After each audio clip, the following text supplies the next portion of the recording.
Good afternoon. After Bangalore, Mysore's Vishibilabad, and if you want to listen to Andhra case study and that to one, that is subcategorization. It's very difficult. Let me try as much as possible, less boring and more interesting. Am I audible? Okay.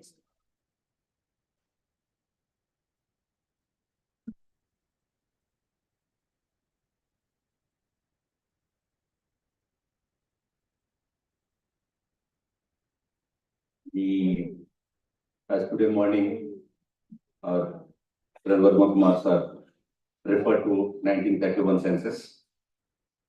And why he referred to 1931 census is that before that all the census were estimations.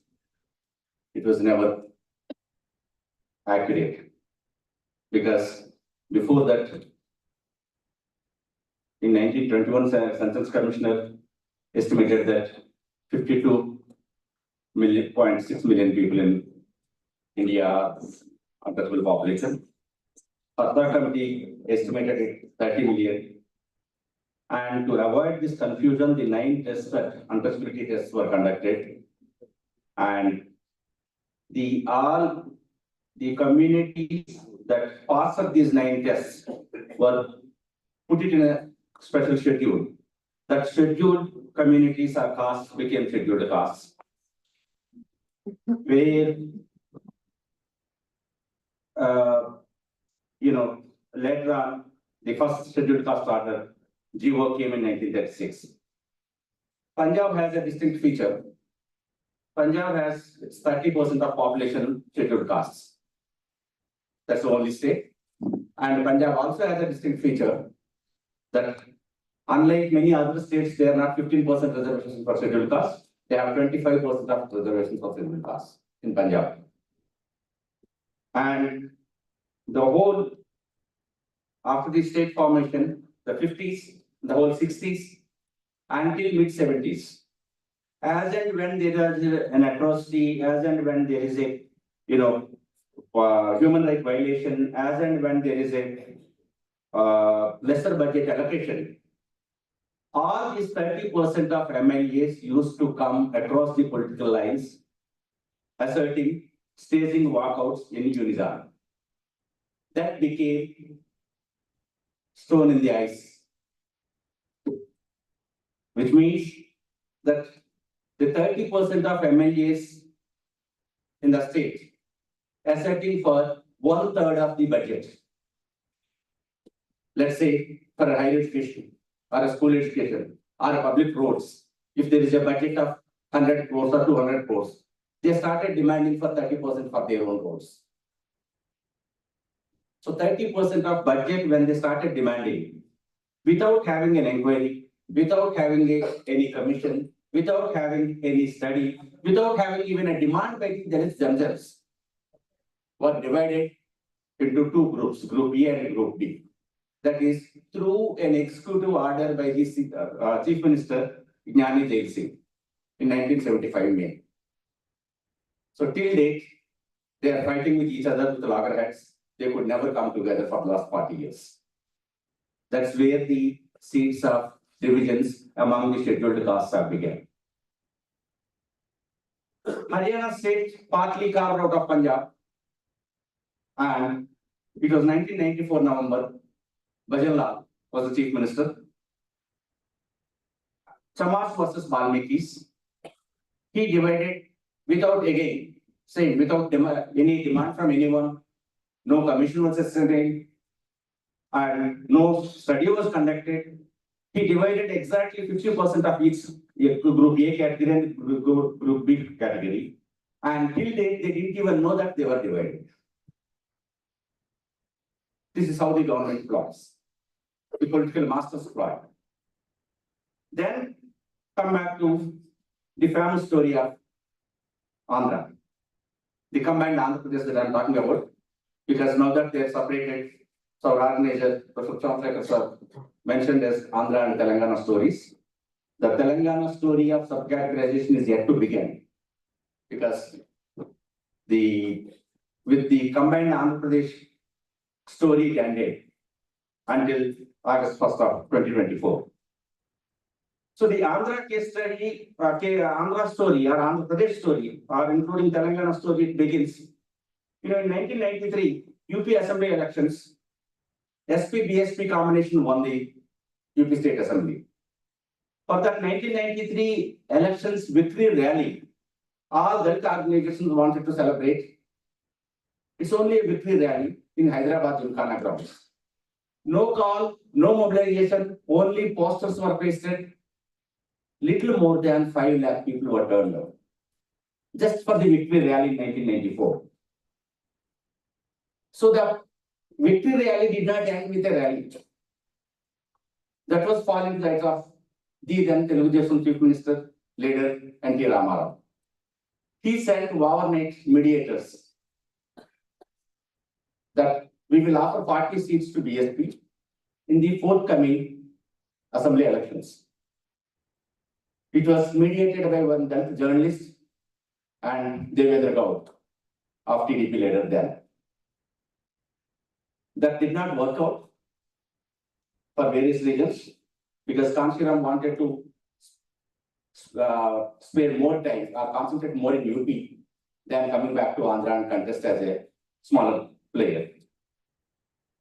So when this did not work out, simultaneously in the post-independent Andhra Pradesh, the Dalit movement was sprinkled, and again it got crystallized after 1985 Karamjodi incident. So that's that in that organization, it's called Dalit Mahasabha. The Andhra Pradesh Dalit Mahasabha was born after 1985 Karamjodi incident. While there, it was to be specific, in Andhra, two major communities are Mala and Madiga. Does everybody knows? Sorry to specify the caste names, because I had to, when you are speaking about the subcategorization issue of a particular state, you are expected to know at least some basic facts. For that reason, I'm mentioning the caste names. So the Madiga, Mala, and Relli are the three major communities. You have another caste, which is not actually a caste. It's called Adi Andhra. Adi Andhra, it became a subcaste in the process, but Adi Andhra is a generic identity of 1920s. If you look at the 1921 population, no single person was enumerated as Adi Andhra. By 1931 population, if you look at the census reports, 6,65,000 population was enumerated. Where did they come from? Overnight, in 10 years, the 6,65,000 people are born as a new community. It's called Adi Andhra identity. It was not exactly a community. It is a generic identity, as I said. From 1917 onwards, both Adi Dravidas, Adi Andhras started representing to Madras Legislative Council. Finally, Madras Legislative Council given its governmental order 817, GO number, March 1922.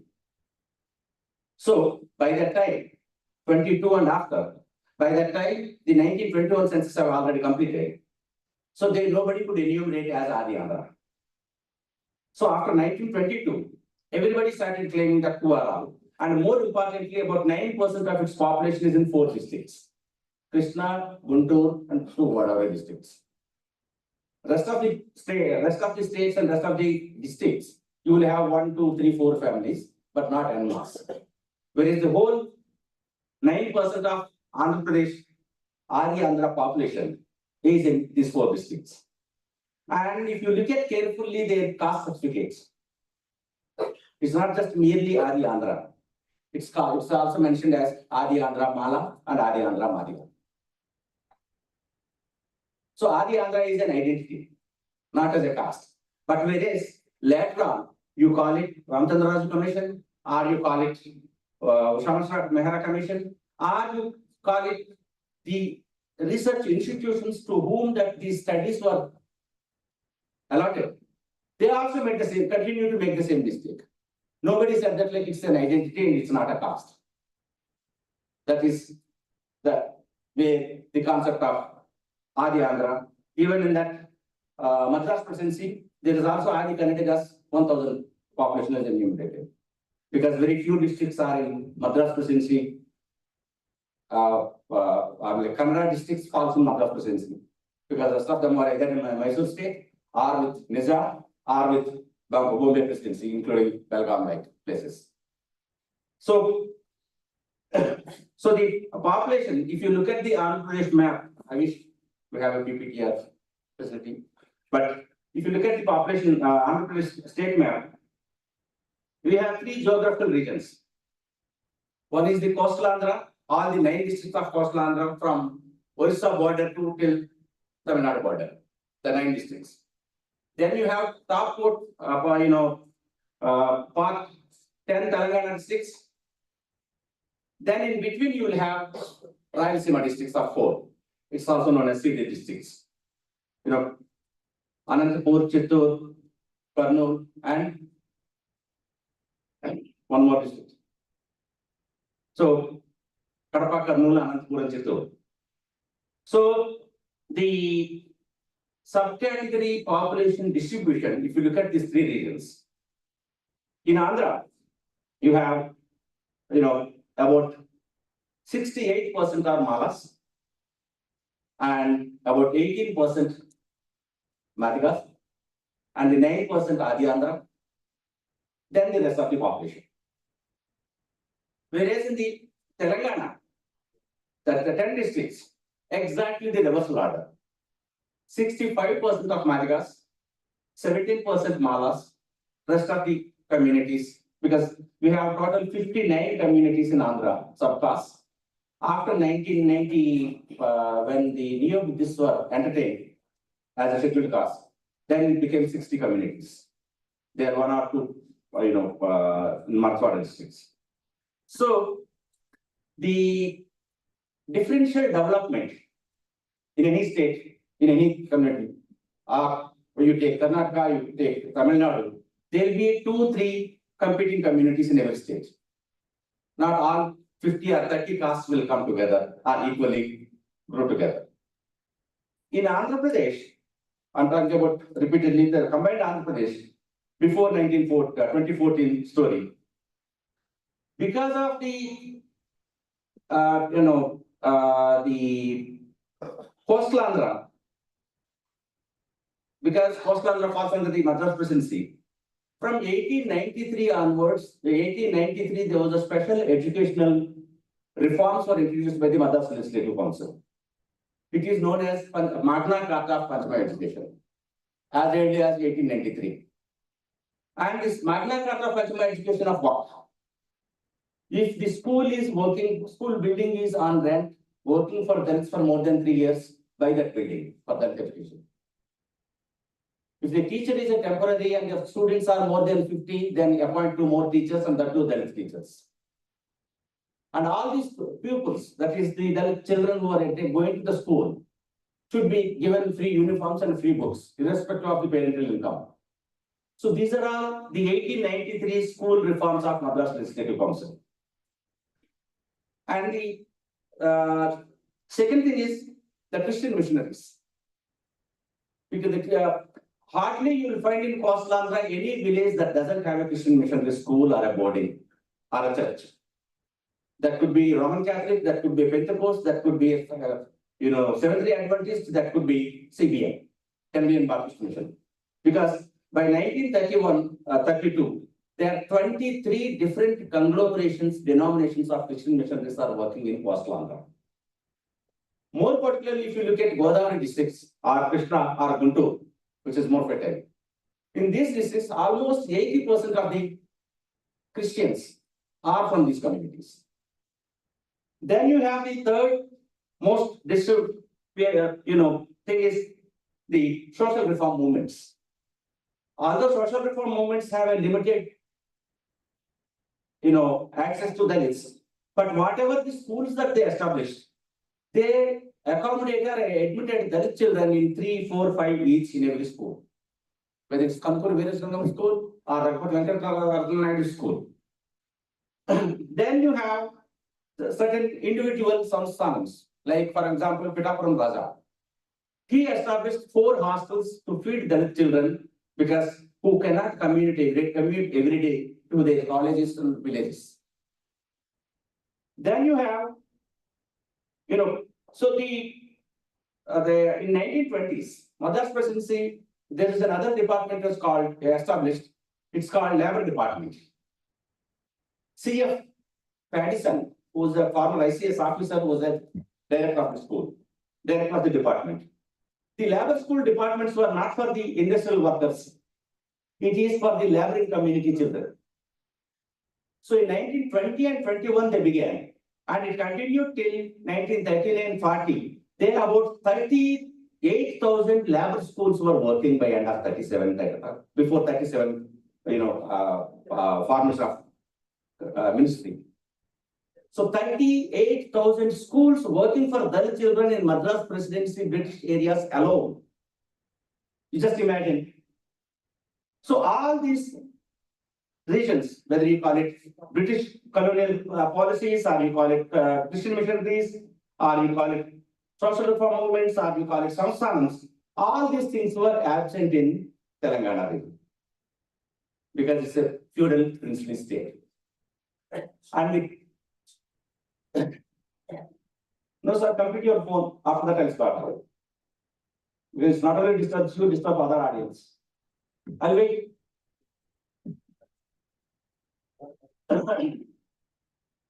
Okay. So being a feudal state and princely state, it doesn't have, Christian missionaries were not allowed to go beyond Hyderabad, Secunderabad, and maximum Medak. Because in the rural area, there is no safety for them. And in addition to that, because of this, thickly populated Christian missionaries and their missionary families, they need home servants, home workers. Because beef and pork being their staple food of missionaries and the Britishers, which community will come forward to either to handle the kacha meat or to wash the utensils after eating the meat? No other community people to come forward. So these community, this SC scheduled caste population has no arms with any problem handling either the kacha meat or utensils after you eat. So these people got more access to these Christian missionaries and the British officials. Are you able to follow, sir? Okay. So because of these many, whatever may be the unintended discrimination or or the positive discrimination, this is how these communities exposed to the Christian missionaries, because and meeting with the white people, shake handing with them every day, they felt very happy and great. Not only that, in addition to that, the local landlords and the shavakars who are collecting more than double, triple the interest rates. So these Christian missionaries through British officials used to intervene to solve those cases. So when these many benefits which the coastal Andhra people are getting, and this same thing is absent in Telangana. Now, if you look at a family of Mala in coastal Andhra, a family of Madhya in coastal Andhra, both are equally elevated. The same way, similarly, if you look at the one family in Telangana, Mala family, or a Madhya family, both are equally deprived. There will not be difference between Mala family and a Madhya family in Telangana. Simultaneously, there will not be difference much between a Mala family and Madhya family in coastal Andhra. Whereas now, if you compare a Mala family in coastal Andhra and Madhya family in Telangana, obviously the difference is more.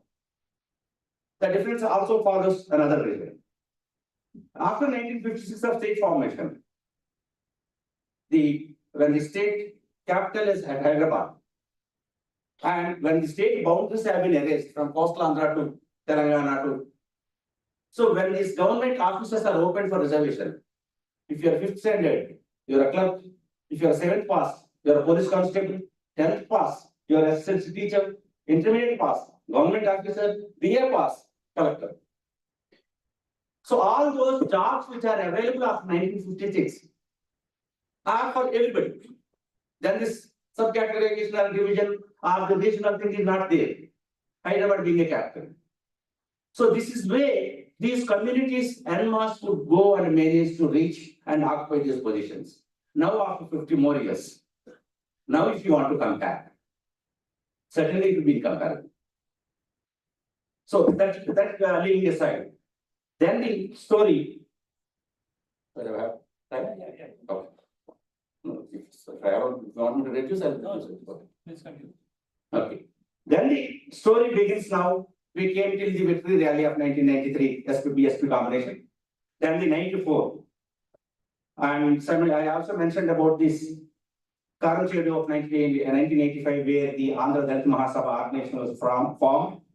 And the 1991 Chinduru incident. By that time, it crystallized all the Dalit activists. What is the positive feature of this leadership of this Dalit Mahasabha is nobody is from political field. All of them are professionals. One is a Sanskrit lecturer who resigned his job and joined in Dalit politics actively. The other one is a lawyer. Third one is, former activist of underground politics, PWG. So this is how the leadership, not from working under Congress or from any other political party, they came and joined here. No. They did not let any other upper caste to come and join in the leadership. So the district where the first post-independent India, the massacre of Karan Chedu happened in Prakasam district. In the same district, after the failure of TDP's offer of offering 40 seats to BSP was failed, in the same district, overnight, this Edamodu village of, Madhika Reservation Porata Samiti was established in July 1994. So, the best feature of that movement is that it created a huge amount of literature, Telugu literature, a huge amount. Before that, whatever the years, 50 years put together, these 30 years they produced wonderful literature. But in 2 years' time, they created waves among the political circles because all their movement is known as, Madhika Dandora movement. Madhika Dandora Padayatra. The Madhika Dandora means the proclamation of playing the flea. Correct me, Dr. Praveen, wherever you are, Telugu. Okay. Because then they haven't conducted any survey. They haven't conducted any, study. Suddenly, in 2nd September 1996, Chief Minister Chandrababu Naidu, gives a statement in the assembly that there was an increasing demand for subcategorization of the scheduled castes, and they have to be divided as A, B, C, D. It's not that committee recommended as A, B, C, D. I'm sorry. I repeat. There was a public demand, growing demand that for the categorization of subclasses in Andhra Pradesh, and they have to be divided A, B, C, D on the lines of OBC reservations. And within 8 days of his declaration, Ramchandra Raju was found suitable and appointed. Then the story begins. He took 8 months to complete the report, one-man commission, and he submitted his report on 28th May 1997. I request you to remember 28th May 1997. He submitted his report. Within 5 days after submitting the report, cabinet subcommittee appointment, cabinet subcommittee meeting, Cabinet subcommittee is giving a green signal to all the recommendations of the Ramchandra Commission was done in record 5 days time. And it's not once, twice, it is thrice.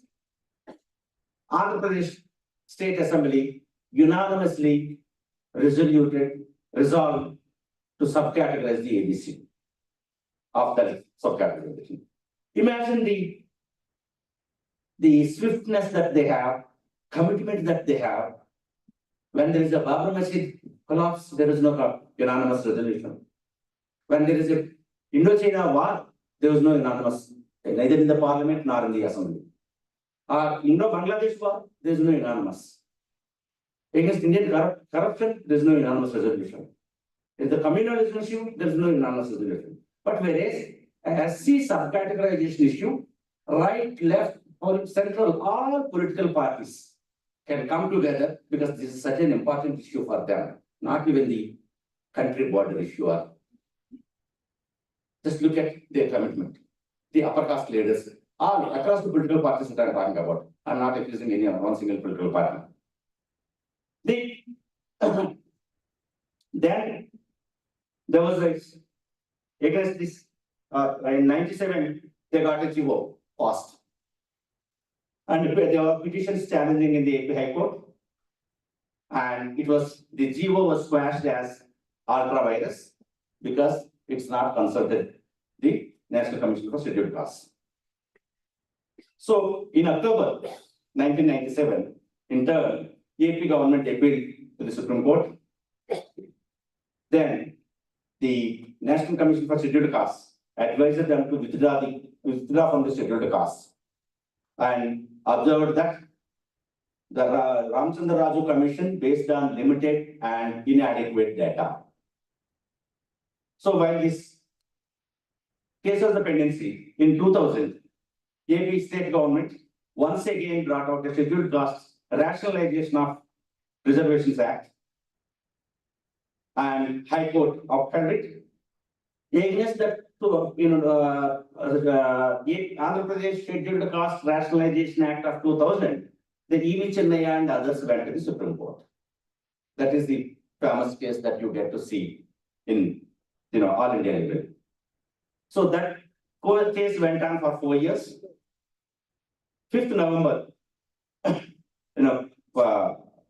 2004, 5-judge bench that unanimously, it said that it's beyond the power of the state, that subcategorization, and hence, if at all any state that is already made subcategorization has to be withdrawn. So the Andhra Pradesh, Punjab, Haryana, which are already made permanent implementation, were withdrawn, and at that point of time, again on 10th December, 3rd time, 2004, which means, look at 5th November 2004 was the Supreme Court judgment, and 10th December, within a month, again AP State Assembly taken a unanimous resolution that now we will be recommending to the Government of India to subcategorization, and Government of India has to take care of this. Then it went on for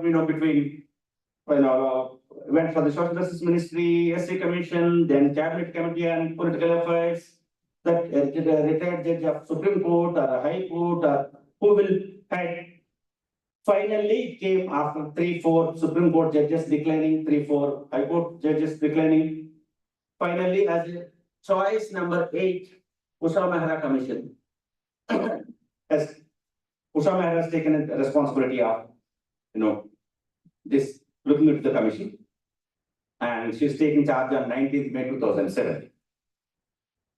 And less than a year time, she submitted her report on 1st May 2008, and wherein which Usha Mehra Commission recommended that the major recommendation, or whatever may be the weaknesses or negative effects of the commission, is an entirely different thing.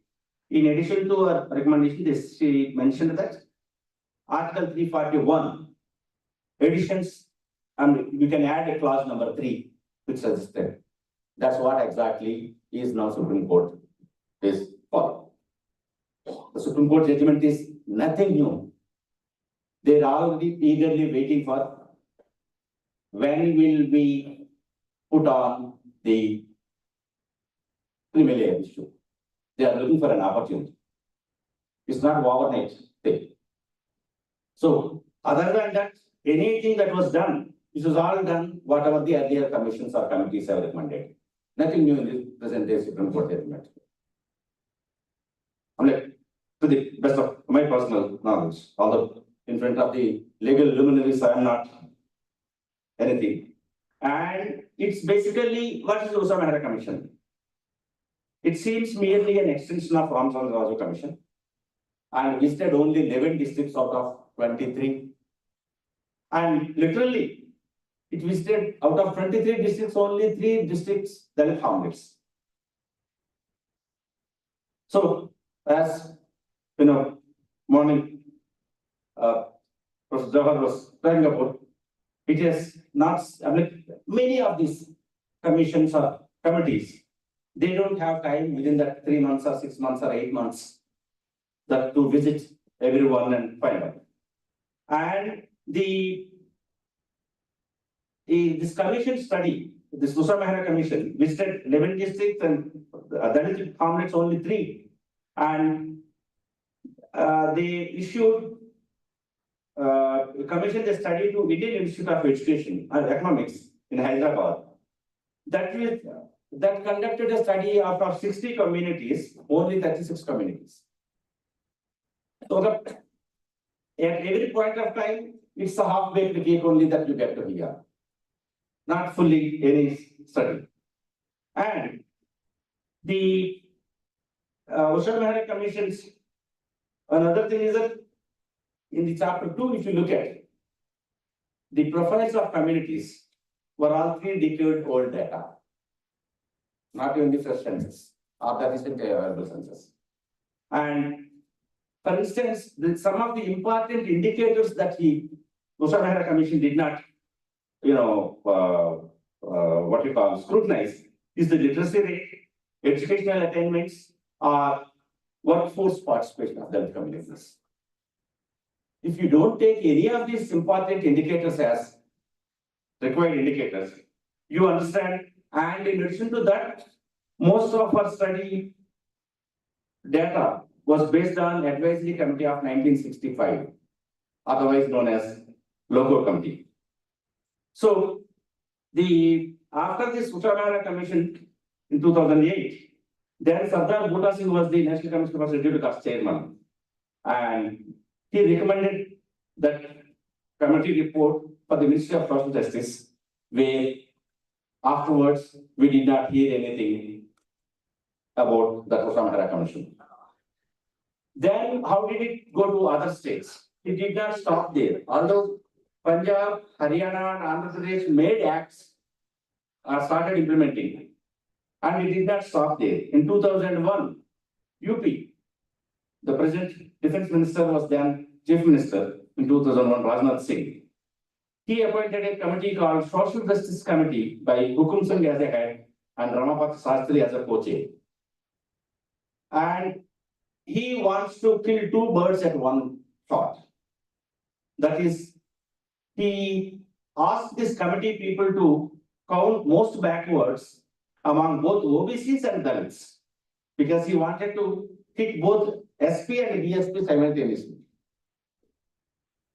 And he even went on to go on record in the news media that I don't surprise even after next elections our mark crosses 200 out of 400. So the most backward among the both OBCs and Dalits. Then you have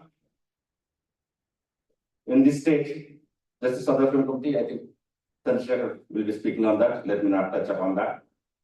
So in 2003, Maharashtra, look at how when the government appoints a committee or a commission, Vasant Lahoji Salve Commission, they appointed to study the backwardness among the scheduled castes. And that commission gave 82 recommendations. And 68 were approved and agreed. And it has rejected the rest of them. And government established Anna Bhava Sati Financial Development Corporation to address specific issues among moms for their development. But fund was not sanctioned to that financial corporation development. It was established, but no fund, no resources. With what resources you work, we have no idea. Then finally you have this, the Mahadalit Commission. The Mahadalit Commission of Nitish Kumar in Bihar. It is to exclude 4 major Dalit communities: Paswan, Dobi, Chamar, and Pasi. So rest of all communities were included in this. So whether this is a commission or a committee, unless and until the state, now everybody says that like we have to have socio-economic survey.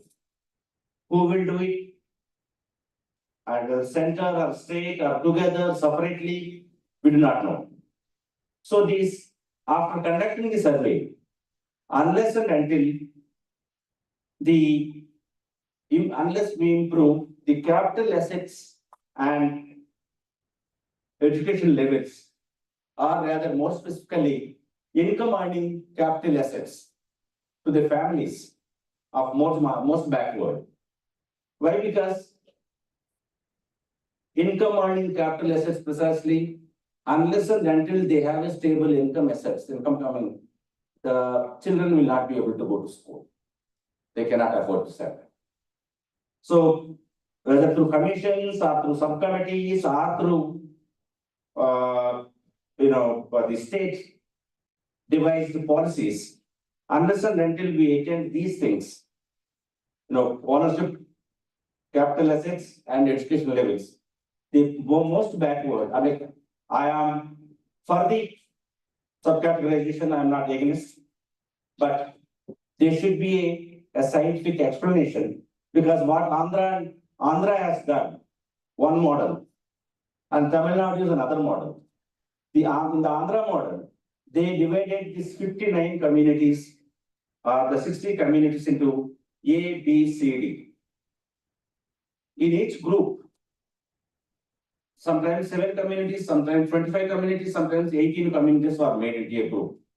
But the weaker among each group, nobody spoke. For instance, Dakkani population. According to 1991 census, there are 1784 only. It's a community. It's a dependent community on Madigas. So they come and beg only at Madigas. Even if you want to offer money, they say that give it to our landlord and another Madiga, through him we will take. They won't take from you directly. So the Dakkani population is also R Chindu, R Malamasti. So there are some communities which are gradually invisibilizing themselves. The reasons behind is that reason number 1, most of them are nomadic. So when the census enumerators comes, they will not be available at one place. So they come and take your door number, house, and number of families. Even if they're staying outside your village, they doesn't come under their purview. These nomadic communities. They come there to that village, stay there for a week or 10 days, they bargain, and they give programs, cultural programs, praising the community. And whatever that they offer, they take money and go. So this Malamasti also comes under that. So these communities number is day by day is reducing. The region number 2, 1 being nomadic, region number 2 being whenever there is a governmental scheme comes to a village, they distribute among the majority of communities and the population. If Madigas are this much, you take these many schemes. Malas are this much. So that number doesn't come there until there, because they are 1 or 2 families in the village. The rest of the families are in dozens or in hundreds. So this will not be good enough for them to reach. That is another reason. And these are also invisibilizing precisely for the region, because if they are migrated, they are identifying with the local major community than telling their own subcaste. I have seen two families like that in my 30 years of research. So while as a PhD student, they are a particular subcaste, and now they got a Pakka house after shifting, and they claim that there's some other caste, one of the local major caste. So like that, three families that I know. So this is another reason that. So the neither the Ramchandra Raju Commission nor the Usha Mehra Commission did not speak out marginal groups within the four groups. Suppose, as I said, Relly group, Madhika group, Mala group, or Adi Andhra group. So the marginals are weakest within that each group. Nobody spoke. Unless, which means if you continue this ABCD, it will take another 100 years to speak, to come to the turn of either the Dakali or Malmasti.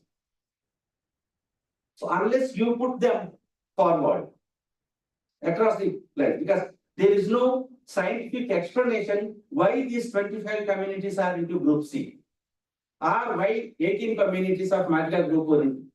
Among the 18, no intercaste marriage, no intermarriage. So what Tamil Nadu did, the other way around, taken weak among the weaker. So they put them into a group. That 3%. Their indicators are education, what's general enrollment ratio, school dropout, and whether a particular community produced an engineer or not, or a professional like doctor or not, whether a particular community produced a politician at the district level or MLA level or MP level or not. So this is what the.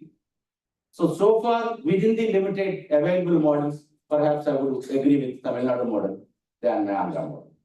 Thank you, sir. And for any questions, answers, I'm here. Take up the questions.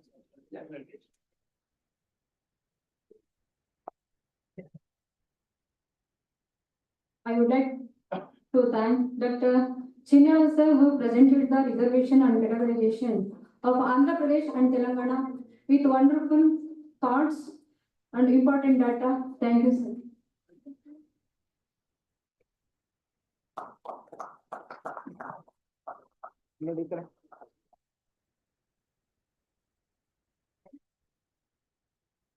Then there is a 10-minute open discussion.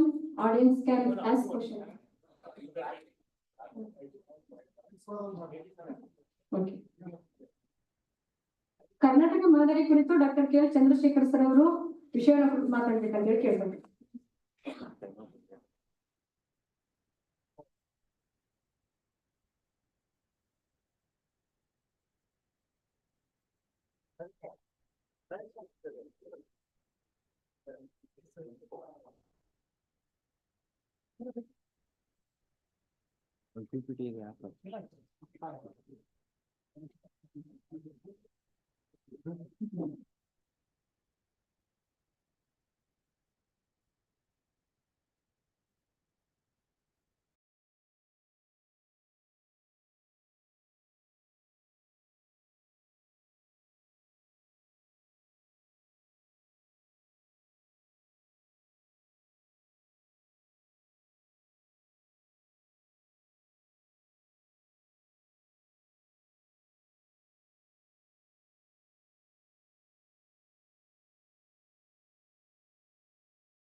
Thank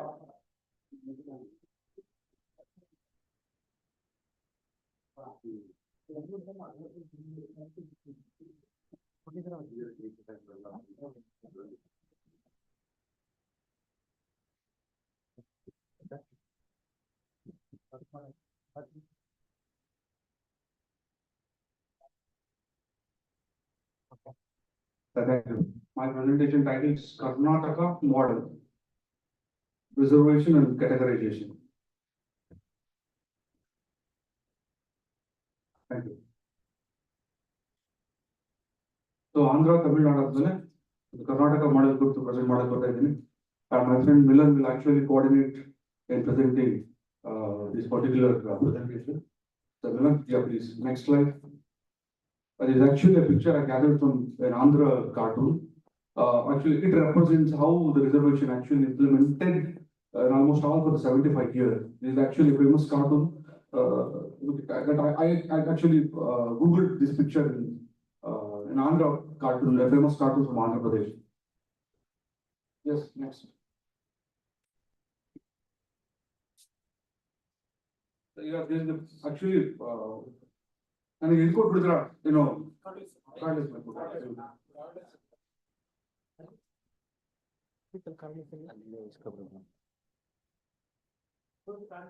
ಇಲ್ಲಿ ಕಾಣಿಸ್ತಾ ಇಲ್ಲ ನನಗೆ cordless computer.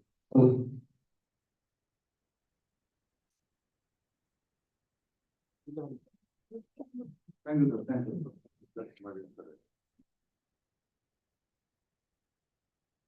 Karnataka model ಕುರಿತು ನಾನು ಮಾತಾಡ್ಲಿಕ್ಕೆ ಬಂದಿದ್ದೀನಿ.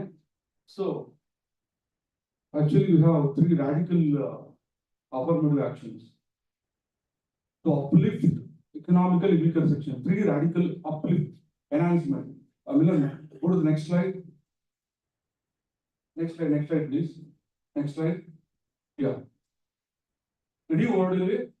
In Mizulati Kurtu, more model is there. The one is positive discrimination, Africa, and affirmative action in America. And third one, what we have. So positive, no, just that.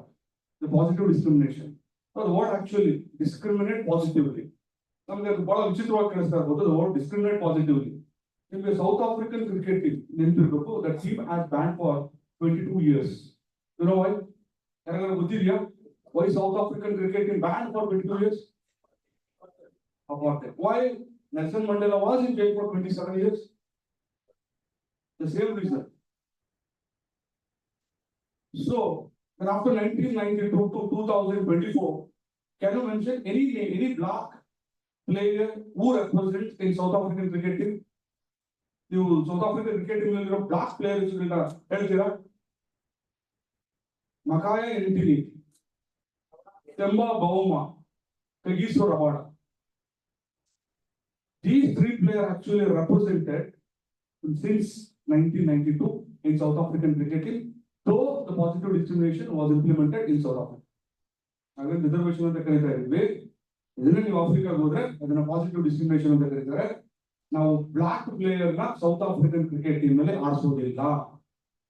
11 ಜನ ಆಟಗಾರರಿಗೆ total number of the team capacity is 15. 15 ಜನದಲ್ಲಿ ನೀರು ಕೊಡ್ಲಿಕ್ಕೋ ಅಥವಾ hand ಕರ್ಚ್ ತಗೊಂಡು ಹೋಗ್ಲಿಕ್ಕೋ ಅಥವಾ ಬೆವರು ಹೊಡ್ಲಿಕ್ಕೋ ಇದನ್ನ ತಗೊಂಡು ಹೋಗ್ಲಿಕ್ಕೋ ಪ್ಲೇಯರ್ ನ ಬ್ಲಾಕ್ ಪ್ಲೇಯರ್ ನಾವು ತಗೊಳ್ಳಲ್ಲ ಅಂತ ಹೇಳಿ 1992 the ICC actually banned South African cricket teams for 22 years. Actually, again for the research, I searched the black players in the South African cricket team. Only 3 players come to my mind. Makaya Entini, there was bowler, Temba Bauma, the T20 cricket captain, and the player, the ongoing player, Kagiso Rabada. Mure jana. Nalakne hesaru barlilla ನನ್ನ ಮೈಂಡಿಗೆ. So, next, positive discrimination, affirmative action. The affirmative action in American model, actually affirmative action is successfully implemented in America. For example, you watch any Hollywood movies, any American based Hollywood movie, American cinema Hollywood cinema, both on the screen or behind the screen, there will be black artist. There are in the crew, in the technical team, there will be a black colored African features artist will be there. ಇಲ್ಲ screen ಎಲ್ಲ artist ಆಗಿರ್ತಾರೆ ಅಥವಾ technical team ಎಲ್ಲ ಅವ್ರು ಇರ್ತಾರೆ. Affirmative action ಬದಲಾಗಿ recent 2024 Olympics ನಲ್ಲಿ the top most country they actually got huge medal, America, 125 medals tagondru. You know, out of 125 medals, 80% of the medals won by these African featured Americans, Afro-American, you know, 80% of the games India qualify agilla. Olympic games 80% of the games India, gymnastics or fencing or there are hundreds of games. India has not qualified even for the preliminary round. So please go back to previous slide. Previous slides. Previous slide. Previous slide. Yeah. Now in the year 1892, this is Hunter, William Hunter. Actually, William Hunter and Jyotirao Phule actually made a great revolution in enumerating the caste. So that, you know, the picture actually, British Prime Minister Ramsay MacDonald, actually he was actually king and instrumental in awarding communal award. Angela, Pune Upandal Kotaitala, Home War Tirponta, Kodlike Karana and the Veti, actually Prime Minister of in those days, Ramsay MacDonald, he actually was a key instrumental in awarding communal reward. So please next slide. The Ambedkar's famous profound. If anybody actually wants to argue with me that any race in the world has the same problem as a Dalit, I'll be ashamed of myself. So now relate to America, Africa, the blacks with relate to Ambedkar profound ಇದೆ. ನಮಗೆ ದಲಿತರಿಗಿಂತ ಯಾರಾದ್ರೂ ಇನ್ನಷ್ಟು ನೋವು ಅನುಭವಿಸಿದ್ದಾರೆ, ಸಂಕಟ ಅನುಭವಿಸಿದ್ದಾರೆ ಅಂತ ಹೇಳಿದ್ರೆ ಐ ಫೀಲ್ ಮೈಸೆಲ್ಫ್ ಅಶೇಮ್, ನನಗೆ ನಾಚಿಕೆ ಆಗುತ್ತೆ ಅಂತ ಅಂಬೇಡ್ಕರ್ ಅವರು 1930s ನಲ್ಲಿ ಹೇಳಿದಂತ ಮಾತುಗಳಿದು. ಈಗ ನಮ್ಮ ಕರ್ನಾಟಕದಲ್ಲಿ ನಾವು ರಿಸರ್ವೇಶನ್ ಅನ್ನ ಈಗ ಸ್ವಲ್ಪ ತಾಳೆ ಮಾಡಿ ನೋಡೋದಾದ್ರೆ, most of the people who enjoy reservation in Karnataka publicly they hate the people who get reservation, particularly they targets the ಎಸ್ಸೀಸ್ ಅಂಡ್ ಎಸ್ಟೀಸ್. ನಿಮ್ಗೆ ಗೊತ್ತಿರ್ಬೋದು, ಮೀಸಲಾತಿನ ದೊಡ್ಡ ಸಿಂಹಪಾಲು ತಗೊಳ್ಳುವಂತ ಸಮುದಾಯಗಳಿದ್ದಾವೆ. what we actually mentioned OBC, the publicly hates, their hate speech always target the SC and ST. ನಾನು ಮಾತು ಸುಳ್ಳು ಅನಿಸ್ತಿದ್ದೆ ನಿಮಗೆ? ಮೀಸಲಾತಿಯ ಸಿಂಹಪಾಲನ್ನು ತಗೊಳ್ಳುವಂತ ಕರ್ನಾಟಕದಲ್ಲಿ ಮೀಸಲಾತಿಯನ್ನ ಖಂಡತುಂಡವಾಗಿ ನಿಕೃಷ್ಟವಾಗಿ ನೋಡೋದು ನಡೀತಾ ಇದೆ. Okay, next slide please. Positive discrimination, the practice of improving education and job opportunity members, the group that have been targeted and discriminated in the name of racial discrimination or color discrimination. ಆಫ್ರಿಕಾದಲ್ಲಿ ಇದೇ ಆಗಿತ್ತು. ಆಫ್ರಿಕಾದಲ್ಲಿ ಏನಾಯ್ತು ಅಂತ ಹೇಳಿದ್ರೆ ಅವ್ರು ಬೇಗ ಪಡಲಿಲ್ಲ ಈ ಕಲೋನಿಯಲ್ಸ್ಗೆ. Actually we Indian easily came for the taming pattern that they imposed on us, but African they never came easily. They took actually more than 400 years. So that's why this positive discrimination was imposed in discriminating positively. Still, there is no such player, either international team or national team. If you watch South African volleyball team or South African football team, there is one or two black players will playing in the team. Nelson Mandela rule ಮಾಡ್ತಾ ಇದ್ರು ಕೂಡ, Nelson Mandela rule ಆದಾದ್ಮೇಲೂ ಕೂಡ there is no such representation from blacks in positive discrimination policies. So affirmative action is one of the popular, next slide, popular model in America, where in the context of the allocation of resources or the employment, the practice or policy of favoring individuals belonging to groups regarded as a disadvantaged subject. That's why, and I that either in movies or in sports or in anywhere, both in public or private sector, you can adequately see the black who represents frequently. Tumba jana blacks in American movies ಅಲ್ಲಿ, American sports ಅಲ್ಲಿ ಇವತ್ತಿಗೂ ಅಮೆರಿಕದ Olympic ನಲ್ಲಿ ಅತಿ ಹೆಚ್ಚು medal ನ ತಗೊಂಡು ಹೋದಂತವ್ರು ಯಾರಂದ್ರೆ Africans, Afro Americans who are in America because of the affirmative action policies. ನೋಡಿ ಎರಡು ಎಷ್ಟಿದೆ ಅಂತಂದ್ರೆ both positive discrimination, affirmative action are radical in nature. ನನಗೇನು ಆಕ್ಚುಲಿ ರಿಸರ್ವೇಶನ್ ಅನ್ನೋದೇ ಏನೋ ಬಹಳ ನಮ್ಮ ರಿಸರ್ವೇಶನ್ ಅಂದ ತಕ್ಷಣ ನೋಡೋ ವಿಧಾನನೇ ಬೇರೆ. But the word affirmative action, positive discrimination sounds very radical in nature. ತುಂಬಾ ಕ್ರಾಂತಿಕಾರವಾಗಿ ಕಾಣಿಸ್ತೈತೆ ನನಗೆ, ಕಾಣಿಸುತ್ತೆ ಕಂಪೇರ್ ಟು ರಿಸರ್ವೇಶನ್. ನೀವು ರಿಸರ್ವೇಶನ್ ಇಂದ ಬಂದ್ರೆ ಅಂತ ನೋಡುವಂತ ಮನಸ್ಥಿತಿಗಳು ನಮ್ಮ ಸುತ್ತಮುತ್ತ ಹೇಗಿರ್ತಾವ ಅಂತ ಹೇಳಿದ್ರೆ, ಅದಕ್ಕೆ ಅಮೆರಿಕದ್ರು they actually point affirmative action are in Africa positive discrimination. So ನಮಗ್ ಬಂದ್ರೆ reservation, the reservation system of a caste based affirmative action in India, because the Dalits, the marginalized, are actually victimized in each and every corner of the Hindu society. Hindu Dharmada Shreenikruta Vyavasthali, they are actually victimized. so that the reservation has been implemented in our country. So each state actually have their own, the reservation level actually varies from state to state. Now I'll come to the Supreme Court judgment later. So now now in Karnataka, we actually adopted 50. Now in the 2022, there's a notification from government of Karnataka in enhancement of reservation. Next is I'll come to the next slides. Yeah, please.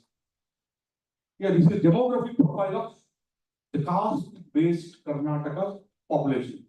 So, ಈ circle ಏನ್ ತೋರಿಸ್ತಾ ಇದೆ ಅಂದ್ರೆ the caste-based democratic profile. ನೀವು ನೋಡಬಹುದು, the SCs actually represent 70% of the population and OBCs 22%, ST 7%, Lingayat 14%, Vakaliga 11%, upper caste 6%. Upper caste means includes the Brahmins and Brahmin related higher caste. This demographic profile actually represents India's caste-based population strength. So next to 23 ಒಂದು unauthorized but official record ಅನ್ನ ಕೊಡ್ತೀನಿ ನಾನು. ಇದು ಕರ್ನಾಟಕದ caste population ಅನ್ನು ತೋರಿಸುವಂತ the circle. Yeah, please next. Okay. At present we have the Supreme Court standard cutoff. It was the judgment was delivered in Supreme Court. Balaji versus State of Mysore. ಇದೊಂದು ಪ್ರಕರಣದಲ್ಲಿ ಬಂದ ತೀರ್ಪು ಬಹುಶಃ ಕರ್ನಾಟಕದವರಿಗೆ ಏನು ಹೇಳ್ತಾರೆ metre ಇಲ್ಲ ಅನ್ನೋ ತರ. So the cutoff is actually 50%. SC 55, SC 15%, ST 3%, category 1 is 4%, 2A 15%, 2B 4%, 3A 4%, 3B 5%. The total number of reservation is 50 and the general merit quota is 50%.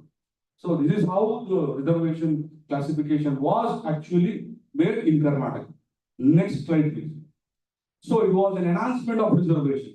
In the year 2022, there is a notification from the government of Karnataka that little enhanced in SC and SC based on the population. So 15 to 17 and 3 to 7% reservation was given.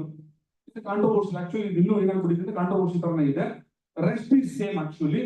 Now the general category actually they stepped into 44, 50 into 44 ಬಂದ್ರು. This is an 100% quota ratio that was divided based on the category. ಇದು ಬೇರೆ ಬೇರೆ ಜಾತಿಗಳಿಗೆ ಆಯಾ ಜಾತಿಗೆ ಸಂಬಂಧಪಟ್ಟ ಹಾಗೆ ಇಡೀ ಕರ್ನಾಟಕ ಸರ್ಕಾರದಲ್ಲಿ based on the Supreme Court judgment. So we have this policy. So the next slide Miller. So the reservation schemes in Karnataka we adopted in two kinds. One is horizontal and another one is vertical. ನೇರ ಮತ್ತು ಸಮತಲ ಮೀಸಲಾತಿ ಹಂಚಿಕೆಯನ್ನು ನಾವು ಅನುಸರಿಸ್ತಾ ಇದೀವಿ. So ಏನು ಎರಡು, what is horizontal, what is vertical? Vertical ಅಂದ್ರೆ actually there is no confusion. SC ಅಂದ್ರೆ SC ಮಾತ್ರ ಅಪ್ಲೈ ಮಾಡಬೇಕು, ST ಅಂದ್ರೆ ST ಮಾತ್ರ ಅಪ್ಲೈ ಮಾಡಬೇಕು. If the reservation actually particularly given for OBC, OBC only, 2A, 2B. So there is no confusion. ನಮ್ಗೆ ಯಾವ್ದಾದ್ರು ಪತ್ರಿಕೆಯಲ್ಲಿ ಜಾಹೀರಾತು ಬಂದ್ರೆ ಈ ಹುದ್ದೆಯನ್ನು ಎರಡು ಪೋಸ್ಟ್ ಇದ್ರೆ ಒಂದು ಜನರಲ್ ಮೆರಿಟ್, ಇನ್ನೊಂದು ಕ್ಯಾಟಗರಿಗೆ they have to clearly mention about that what reservation, what caste actually this post is meant for. So ಇದು vertical reservation. So ಕರ್ನಾಟಕದಲ್ಲಿ vertical and horizontal ಎರಡು ಇದೆ. This is vertical where article 16 class 4 actually clearly contemplates about this vertical reservation. Next we have horizontal reservation.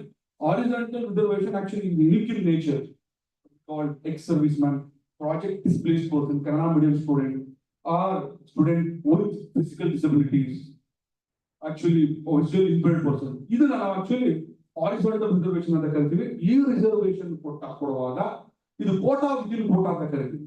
Kota within Kota ಅಂತ ಹೇಳಿದ್ರೆ SC Kannada medium, SC woman, SC rural, ಇದು Kota within Kota ಇರೋ reservation ಆಗಿರೋದ್ರಿಂದ we say it's horizontal reservation. So ಇದುವರೆಗೂ ನಾನು ಒಳ ಮೀಸಲಾತಿ ಬಗ್ಗೆ ಮಾತಾಡ್ತಾ ಇಲ್ಲ, ನಾನು ವರ್ಟಿಕಲ್ ಮತ್ತೆ horizontal reservation that actually classified from the general reservation. So next slide Milan. Okay, no reservation at all in Karnataka.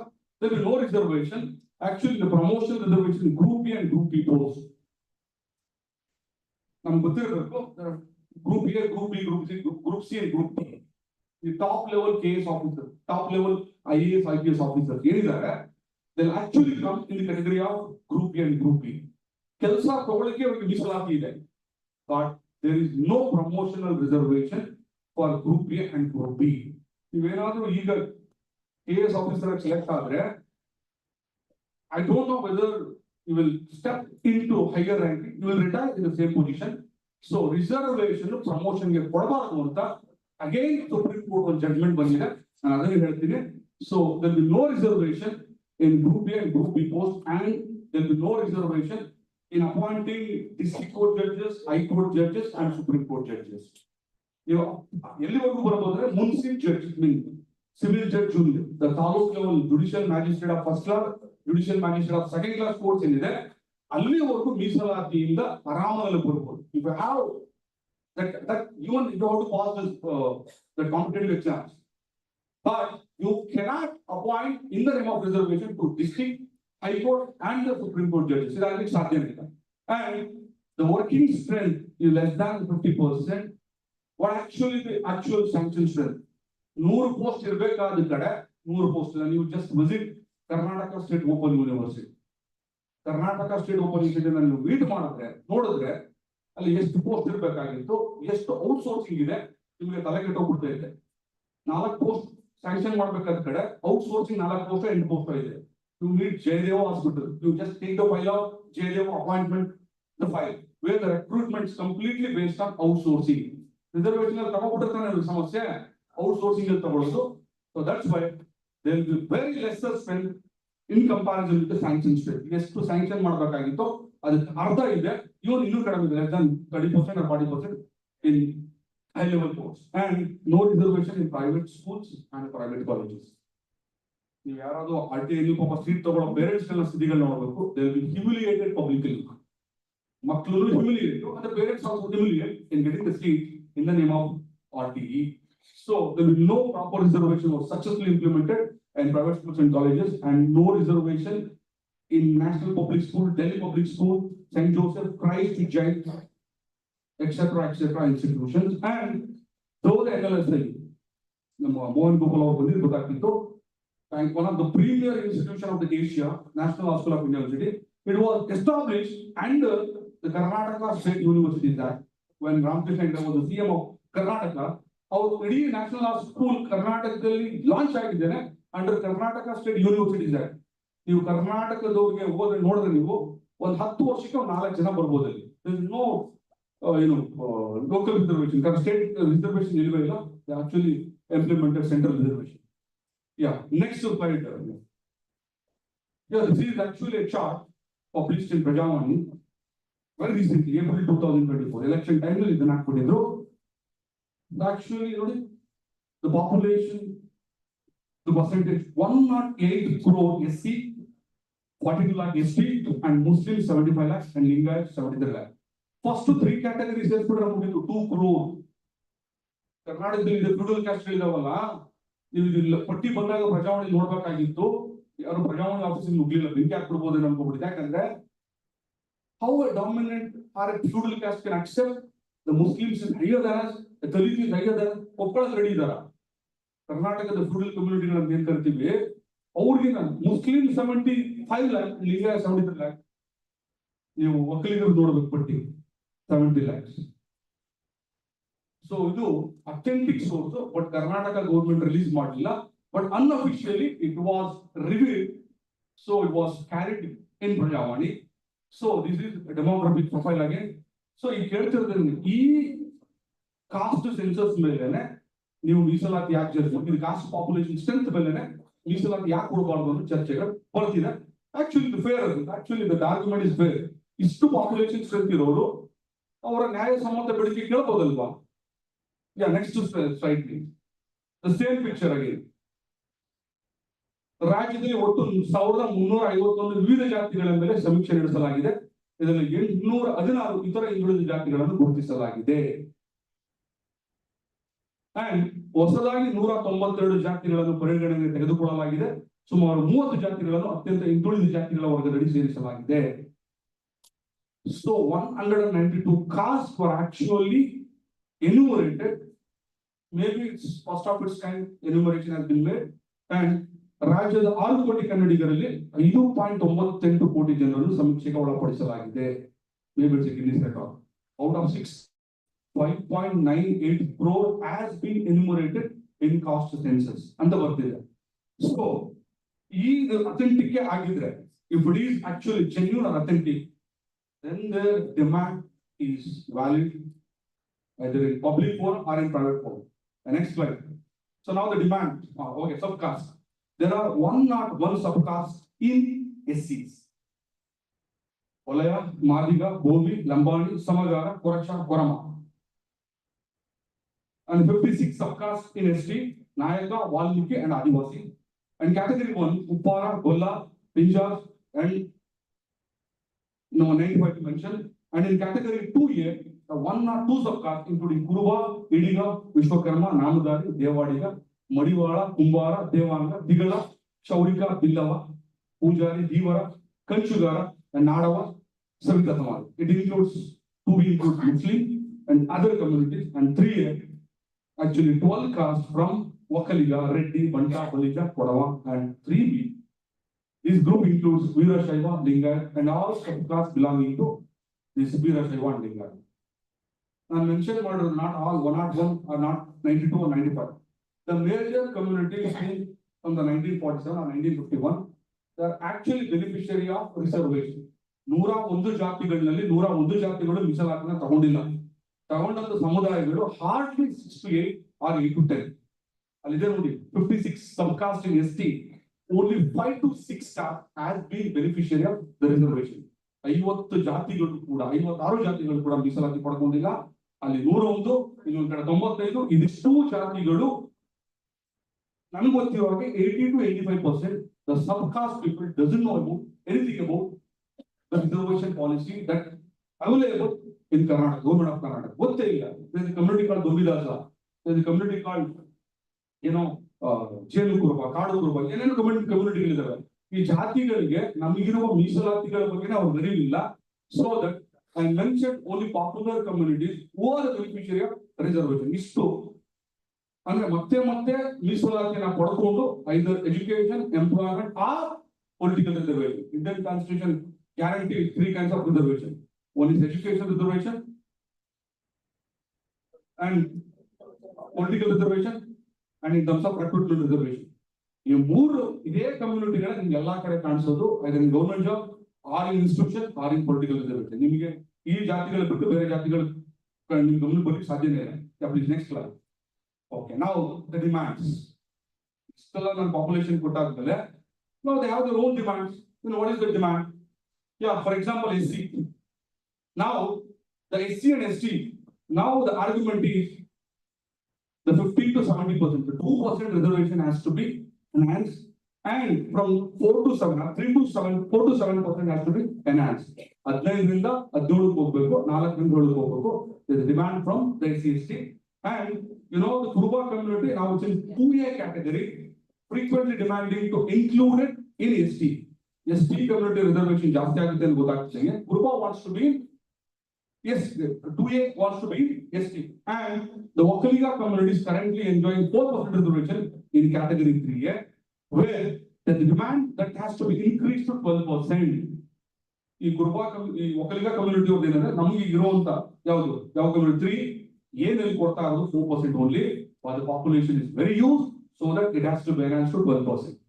And the Uppara community is currently in 2A, category 2A. Now they want to be in ST. And the Panchamasali community, now it's in category 3B. So now they want, actually they have 5% reservation. They want to be in 2A, where the 2A, all OBC communities are in Tigala. ನಮಗೆ ಒಂದಿಷ್ಟು ಬರ್ತದ 2A OBC community. ಅಲ್ಲಿ ಹೋಗ್ಲಿಕ್ಕೆ ಪಂಚಮಸಾಲಿ ಅವನ Lingayat category ಇಲ್ಲಿ ಇರುವಂತ ಒಂದು group. So they want to be in the 15% reservation. This is actually demand. ಈಗ ದಿನನಿತ್ಯ ಪೇಪರ್ ನೋಡ್ತಾ ಇದ್ರೆ almost all the leaders who represent this community, they have their own representation, the hesitation, even they meet the people who are concerned, and they raise their voice for successful implementation or representation in government of Karnataka. ಪ್ರತಿದಿನ ಒಬ್ಬೊಬ್ಬರು ಮಾಹಿತಿ ಕೊಡ್ತಾನೆ ಇರ್ತಾರೆ. CS Dwarakanath ಅವರು backward classes commission ಆಗಿದ್ದಾಗ ಅವರು ಒಂದು survey ಮಾಡಿ ಕೊಟ್ಟಿದ್ರಂತೆ. ಜಾತಿ ಮುಖಂಡರುಗಳು ನಿಮ್ಮ ಜಾತಿ ಪಾಪ್ಯುಲೇಷನ್ ತಂದು ಕೊಡಿ, ಲೆಟರೇಟ್. ಸೊ ಅವರು ಲೆಟರೇಟ್ ಬಂದಿದ್ದು ನೋಡಿ ಕೌಂಟ್ ಮಾಡಿದ್ರೆ ಕರ್ನಾಟಕದ ಪಾಪ್ಯುಲೇಷನ್ 50 ಕೋಟಿ ದಾಟ್ಕೊಟ್ಟಿದ್ದಾರೆ. ಸೊ ನನಗೇನಾದ್ರು ಕೇಳಿದ್ರೆ ನಮ್ಮ ಜಾತಿ ಯಾಕಪ್ಪ ಕಡಿಮೆ ಹೇಳ್ಬೇಕು, 25 ಕೋಟಿ ಹೇಳ್ಕೊಡ. So that is not scientific enumeration. That's why ಈಗಲೂ ಯಾಕೆ there will be debate on enumeration in caste census ಅಂತ ಹೇಳಿದ್ರೆ it was not scientifically conducted. It was not conducted properly ಅನ್ನೋ ಪ್ರಶ್ನೆ ಬರೋದು ಏನಂದ್ರೆ ನಾನು ಮನೇಲಿ ಇರ್ಲಿಲ್ಲ ಅದಕ್ಕೆ ಸೆನ್ಸಸ್ ಮಾಡ್ಕೊಳ್ಳೋದ್ರು ನಮ್ಮ ಇಡೀ family was away from out of station but enumeration has been conducted. So ಈ ಸಮಸ್ಯೆಗಳು ಈಗ ಬರ್ತಾ ಇದಾವೆ. Caste census was not conducted properly ಅನ್ನೋ ಮಾತುಗಳು ಬರ್ತಿದಾವೆ. ಅದು ಮುಂದೆ ನೋಡ್ಬೇಕು ಏನೇನು ತಿರುವುಗಳನ್ನ ಪಡ್ಕೊಳ್ಳುತ್ತೆ ಅಂತ. Next slide. ಸೊ ಕರ್ನಾಟಕ ಏನು ಒಪ್ಲಿಲ್ಲ ಅಂತ ಹೇಳಿದ್ರು ಸುಪ್ರೀಂ ಕೋರ್ಟ್ ಜಡ್ಜ್ಮೆಂಟ್ ಒಪ್ಕೊಬಿಟ್ಟಿದೆ. ಒಂದು 3-4 ಜಡ್ಜ್ಮೆಂಟ್ ಇದೆ. ಏನ್ ಆ ಜಡ್ಜ್ಮೆಂಟ್ ಅಂತ ನೋಡೋಣ. The famous and landmark judgment that actually in one or the other way that addresses the issue of reservation. Next slide, please. Next slide. Yeah. Balaji, M.R. Balaji versus Tata Mansur. So it held that the Supreme Court held that the government 68% reservation on college admission was deemed excessive and unreasonable and was capped at 50%. Almost all states except Tamil Nadu 69% under the 9th schedule and the Rajasthan 68% quota, including 40% for forwarding cap, have observed this 50% ceiling. So 50% ಮೀಸಲಾತಿಯನ್ನು ದಾಟಲಿಕ್ಕೆ ಅದು ಅವಕಾಶ ಕೊಡ್ಲಿಲ್ಲ. Already ಅದನ್ನು ಮೀರಿ ಬೆಳೆದಿದ್ದು ತಮಿಳುನಾಡು ಮತ್ತು Rajasthan. Supreme court ನ ತೀರ್ಪನ್ನು ಅದು ಪರಿಗಣನೆಗೆ ತಗೊಳ್ಳಿಲ್ಲ. ಬಟ್ ಕರ್ನಾಟಕ ಸರೆಂಡರ್ ಆಗ್ಬಿಟ್ಟು complete surrender, total surrender. So that it was a ceiling. They mention the name called ceiling. Ceiling ಅಂದ್ರೆ ಅದಾದ್ಮೇಲೆ ಏನು ಮಾಡ್ಲಿಕ್ಕೆ ಆಗಲ್ಲ. ಒಂದು ಭದ್ರವಾಗಿ ಒಂದು ಸ್ಟಿಕ್ಕರ್ ಅಂಟಿಸ್ಬಿಟ್ಟು ಯಾರಾದ್ರೂ ಈ ಬ್ಯಾಂಕ್ ಸೀಲ್ ಮಾಡಕ್ ಬರ್ತಾರೆ ಗೊತ್ತಾ, ಎಲ್ಲ ಲಾಕ್ ಹಾಕ್ಬಿಟ್ಟು ಕೊನೆ ಬಟ್ಟೆ ಸುತ್ಬಿಟ್ಟು ಒಂದು ಬ್ಯಾಂಕ್ ಅಫಿಷಿಯಲ್ ಸೀಲ್ ಹಾಕ್ತಾರೆ. So in kind of that it was 50% ceiling. So ಇದನ್ನ ದಾಟವಾಗಿಲ್ಲ ಅಂತ ಹೇಳ್ಬಿಟ್ಟು. ಸೊ ದಟ್ ಈ ಕೇಸ್ ನೀವು ಸುಪ್ರೀಂ ಕೋರ್ಟ್ ಜಡ್ಜ್ಮೆಂಟ್, ಸಾವಿರಾರು ಪುಟಗಳ ಜಡ್ಜ್ಮೆಂಟ್ ಈ ಬಾಲಾಜಿ ಕೇಸ್ ಇಟ್ಕೊಂಡೆ ಬಂದ್ಬಿಟ್ಟಿದೆ. ಕರ್ನಾಟಕ ರಿಸರ್ವೇಶನ್ ನೋಡಿದಾಗ ಬಾಲಾಜಿ ಕೇಸ್ ಇಟ್ಬೋದು, ಹಿಂಗ್ ಕ್ರಾಸ್ ಮಾಡೋದು ಇದನ್ನ.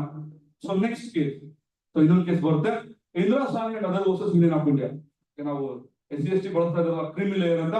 The word criminal layer was actually coined in Indira Sani case, where the court upheld the separate reservation for OBC in central government job, but excluded these to the criminal layer. First ಈ ಅಸ್ತ್ರನ OBC ಗಳ ಮೇಲೆ supreme court ಬಳಸ್ತು, but successful ಆಗ್ಬಿಡ್ತದೆ. OBC ಗಳು ಇದು ಏನು ಎತ್ತ ಅಂತ ತಿಳ್ಕೊಳ್ಳೋಕೆ ಮುಂಚೆನೆ it was successfully planted on OBC. Reservation ತಗೊಂಡ್ಮೇಲೆ ನಿಮ್ ಮಕ್ಳು ಯಾಕೆ ರಿಸರ್ವೇಶನ್ ತಗೋಬೇಕಂತ ಬಯಸ್ತಾ ಇದ್ದೀರಾ? ಕ್ರಿಮಿನಲ್ ಲೇಯರ್ ನೋಡ ಓಟ್ ಚೆನ್ನಾಗಿದೆ, ಕ್ರಿಮಿನಲ್ ಲೇಯರ್ ಬಳಸ್ಬಿಟ್ಟು ಕೆನೆ ಪತ್ರ ಅಂತ ಬಳಸ್ಬಿಟ್ಟು ನೀವು ರಿಸರ್ವೇಶನ್ ತಗೊಂಡ್ಮೇಲೆ ಇನ್ನೊಬ್ರು ಬಿಟ್ಕೊಡಿ. 2800 years ಇಂದ ಇರೋ ಕಾಸ್ಟ್ ಸಿಸ್ಟಮ್ ನ ಅದು ಎರಾಡಿಕೇಟ್ ಮಾಡೋ ಮಾತಾಡ್ತಾ ಇಲ್ಲ. ಈ ನಿಮ್ ಮೀಸಲಾತಿ ತಗೊಂಡ್ಮೇಲೆ ನಾವು ಜಸ್ಟ್ ಏನು ಸ್ಟೆಪ್ ಬ್ಯಾಕ್. ಸೊ OBC ಗಳ ಮೇಲೆ ನೀವು ರಿಸರ್ವೇಶನ್ ತಗೊಂಡಾದ್ಮೇಲೆ if you are into the criminal layer, so you just step back. ನೀವು ಯಾವುದೇ ಕಾರಣಕ್ಕೂ ಮತ್ತೆ ನೀವು ನಿಮ್ ಮಕ್ಕಳು ನಿಮ್ ನೆಕ್ಸ್ಟ್ ಜನರೇಷನ್ ಆ ಮೀಸಲಾತಿ ಒಳಗಡೆ ಬರುವಾಗಿಲ್ಲ. ಈ OBC ಗಳಿಗೆ ಒಪ್ಪಿಟ್ಟಿದ್ರಿಂದಾನೆ ಈಗ ಈ ಕ್ರಿಮಿನಲ್ ಲೇಯರ್ ವಾಲ್ ಬಂದು SC/ST ಗಳ ಕೋರ್ಟ್ ಒಳಗಡೆ ಬಂದಿದೆ. Next, so Nagaraj versus union of India. ಇಲ್ಲಿ SC/ST ಗಳಿಗೆ ಮೀಸಲಾತಿ ಕೊಡೋದಕ್ಕೆ 3 ಕ್ರೈಟೀರಿಯಾ ಕೊಡ್ತೀವಿ. ಏನಂತಂದ್ರೆ the SCs and STs community should be socially and educationally backward. ಸಾಮಾಜಿಕವಾಗಿ ಶೈಕ್ಷಣಿಕವಾಗಿ ಹಿಂದುಳಿದಿರಬೇಕು, ಅಂತವ್ರು ಮೀಸಲಾತಿ ಕೊಡಬೇಕು. And number 2, the SC/ST communities are not adequately represented in public employment. ಯಾವುದೇ ತರದ ಸಾರ್ವಜನಿಕ ಕೆಲಸಗಳಲ್ಲಿ ಅವ್ರು ಹೆಚ್ಚಿನ ಮಟ್ಟದಲ್ಲಿ ಕೆಲಸ, ಅವ್ರ ಎಜುಕೇಶನ್ ಇಲ್ಲ ಅಂದ್ರೆ ಕೆಲಸ ತಗೊಳ್ಳಿಕ್ಕೆ ಸಾಧ್ಯ. ಅವೆರಡು ಹೇಳ್ಬಿಟ್ಟು 3ನೇ ಪಾಯಿಂಟ್ ಹೇಳಿದ್ರೆ ನೋಡಿ, such reservation policies shall not affect the overall efficiency in the administration. ಈ ರೀತಿ ಮೀಸಲಾತಿ ಕೊಡ್ತಾ ಹೋಗ್ತಾ ಇದ್ರೆ ಸಾರ್ವಜನಿಕ ನೌಕರಿ ಒಳಗಿನ ದಕ್ಷತೆ ಧಕ್ಕೆ ಉಂಟಾಗಬಾರದು.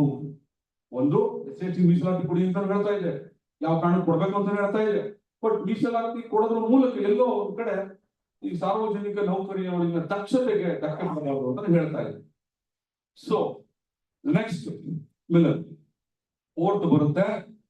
ಇಲ್ಲಿ ಕ್ಲಿಯರ್ ಕಟ್ ಹೇಳಿ ಬರ್ತಾ ಇದೆ, ಜರ್ನೈಲ್ ಸಿಂಗ್ ವರ್ಸಸ್ ಲಕ್ಷ್ಮೀ ನಾರಾಯಣ್ ಗುಪ್ತಾ. ಇಲ್ಲಿ ಹೇಳಿ ಬರ್ತಾ ಇದೆ, there is no promotional reservation in service matters. ಯಾರಾದ್ರೂ ದೊಡ್ಡ ಹುದ್ದೆನಲ್ಲಿದ್ರೆ ನೀವು ಕೆಲಸ ತಗೊಳ್ಳೋಕೆ ಮೀಸಲಾತಿ ಬಳಸಿದ್ರ, ಈಗ ಪ್ರಮೋಷನ್ ತಗೊಳ್ಳಿಕ್ಕೆ ಮೀಸಲಾತಿ ಬಳಸೋ ಆಗಿಲ್ಲ. This is the case where almost all ಯಾರಾದ್ರೂ ಈ ಪ್ರಮೋಷನ್ ರಿಸರ್ವೇಶನ್ ಬೇಕು ಅಂತ ಹೇಳಿ ಪಿಟಿಷನ್ ಫೈಲ್ ಮಾಡಿದ್ರೆ ಅವ್ರ ಆಪೋಸಿಟ್ ಇನ್ನೊಂದು ದೊಡ್ಡ ಗ್ಯಾಂಗ್ ಇರ್ತಾ ಜರ್ನೈಲ್ ಸಿಂಗ್ ಕೇಸ್ ಇದೆ. Supreme Court actually given the verdict clearly. So promotion reservation cannot be applicable in service related matters. Group A group D ಕೆಲಸ ತಗೊಂಡಿರೋರು ಯಾವುದೇ ಕಾರಣಕ್ಕೂ ಅವರು ಪ್ರಮೋಷನ್ ರಿಸರ್ವೇಶನ್ಗೆ ಒಳಪಡೋದೇ ಇಲ್ಲ. Yes Milan, yes. Now let's see some magic numbers. So this magic ನೋಡ್ಬೇಕಾಗುತ್ತೆ. ಏನು? Article 40 of Indian Constitution clearly indicates about the reservation in local self-government. ನಮಗೆ ಈ ವಿಧಾನಸಭೆ, ವಿಧಾನ ಪರಿಷತ್, ಲೋಕಸಭೆ, ರಾಜ್ಯಸಭೆ ಇಲ್ಲಿ ಕೊಡ್ಲಿಕ್ಕೆ ಆಗದಿರೋ ಮೀಸಲಾತಿನ so Indian Constitution actually successfully, because Indian Constitution is instrumental in imposing reservation in local self-government for SC/STs, women, minorities and OBC. ನೀವು ಈ ಮೀಸಲಾತಿ ಕೊಟ್ಟ ಕಾರಣಕ್ಕೆ ಯಾವ್ದಾರ ಗ್ರಾಮಾಂತರ ಪಂಚಾಯತ್ಗಳಿಗೆ ಹೋದ್ರೆ ಅಲ್ಲಿ ಮಹಿಳೆಯರ ಪ್ರಮಾಣ ಹೆಚ್ಚಿರ್ತಾ ಇದೆ. ರಿಸಲ್ಟ್ ಏನಾಗಿದೆ ಅನ್ನೋದಕ್ಕೆ ನಾನು ನೆಕ್ಸ್ಟ್ ಸ್ಲೈಡ್ ತೋರಿಸ್ತೀನಿ. ಎಸ್ ಮಿಲನ್ ನೋಡಿ, ತಾನೇ ಕಸ ಗುಡಿಸುತ್ತಿದ್ದ ಪಂಚಾಯಿತಿಯಲ್ಲಿ ಈಗ Anandavalli woman from Kerala is the president. ತಾನೇ ಕಸ ಗುಡಿಸ್ತಾ ಇದ್ದಂತ ಒಂದು ನಗರಸಭೆಯಲ್ಲಿ ಆಕೆಯೇ ಗ್ರಾಮ ಪಂಚಾಯತಿ ಅಧ್ಯಕ್ಷ ಆಗುವಂಥದ್ದು. ಇದು ನೀವು ಮ್ಯಾಜಿಕ್ ಪವಾಡ ಅಂತ ಕರಿತೀರೋ ಇಲ್ಲ ಆಕೆ ದಿನನಿತ್ಯ ಪೂಜೆ ಮಾಡ್ತಿದ್ದ ದೇವರೇ ಕಾರಣ ಇರ್ಬೋದು ಅಂತ ಹೇಳ್ತೀರೋ?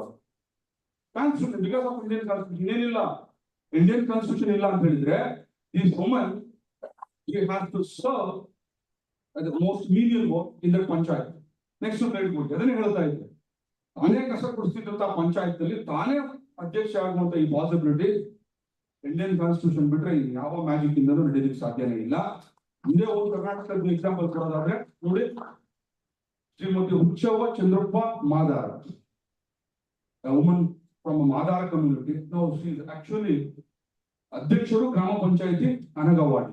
ಎಲ್ಲರೂ ಸಾಧ್ಯನೇ ಇದ್ರು. ನೀವು ಮೀಸಲಾತಿ ಸಿಕ್ತು ಆಕೆ ಎಲ್ಲಾ ದೇವರುಗಳು ಇಂಡಿಯಾದಲ್ಲಿ ಅಷ್ಟು ದೇವರುಗಳಿಗೂ ಅರ್ಕೆ ಹೊತ್ತು ಹೋಗ್ತಿದ್ರೆ, ಅಷ್ಟು ದೇವರುಗಳಿಗೂ ಕಾಣಿಕೆ ಸಲ್ಲಿಸಿದ್ರೆ it's possible because of the reservation. Article 40 guarantees reservation in local self government. ಇದನ್ನ ನಾನು ಮ್ಯಾಜಿಕ್ ಅಂತ ಕರೆಯೋದಕ್ಕೆ ಯಾಕೆ ಬರ್ತಾ ಇದೀನಿ ಅಂತ ಹೇಳಿದ್ರೆ 69% ಸಾಧ್ಯ ಆಗಿರೋ ತಮಿಳುನಾಡಿನ ಮಾಡೆಲ್ ಕರ್ನಾಟಕದ ಸಾಧ್ಯನೇ ಆಗ್ತಾ ಇಲ್ಲ. ಮೇ ಬಿ ಡೌಟ್, ನನಗೆ ಗೊತ್ತಿರೋಗೆ ಡೌಟ್. ಯಾಕಂತ ಹೇಳಿದ್ರೆ ಆಮೇಲೆ ಇರೋದಲ್ಲ actually Jawahar radical MP they elected, either ADMK, RDMK or any other party. But ಏನ್ ಮಾಡ್ತಾರೆ actually raise their voice. ನಮ್ಮಲ್ಲಿ ಎಂಪಿಗಳ ಹೋಗೋರು ಏನ್ ಗೊತ್ತಾ, ನಮ್ಮಲ್ಲಿ ಎಂಪಿಗಳು ಸೆಂಟ್ರಲ್ ಗವರ್ಮೆಂಟ್ ಎಲ್ಲ ಮಾಡ್ತಿರ್ತಾರೆ ಹೊರತು ಇಂಡಿಪೆಂಡೆಂಟ್ ವಾಯ್ಸ್ ಇರ್ತದೆ. So that the raise their voice, they represent the people. So 69% ಅಲ್ಲಿ 50% ಕಟ್ ಆಫ್ ಇದೆ. ನಮಗೆ 19% ಮುಂದೆ ಇದ್ದಾರೆ. Next slide the famous cartoon equality and justice. ನಮಗೆ ಹೇಳ್ತಾ ಇರೋದಲ್ಲ ಕಡೆ ಸರ್ವರಿಗೂ ಸಮಪಾಲು, ಸರ್ವರಿಗೂ ಸಮಪಾಲು. Actually equality never gives justice.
Supreme court ಅನ್ನ ಗುಮ್ಮಾನ ಇಟ್ಕೊಂಡು ಕರ್ನಾಟಕ ಎದುರ್ತಾ ಇದೆ.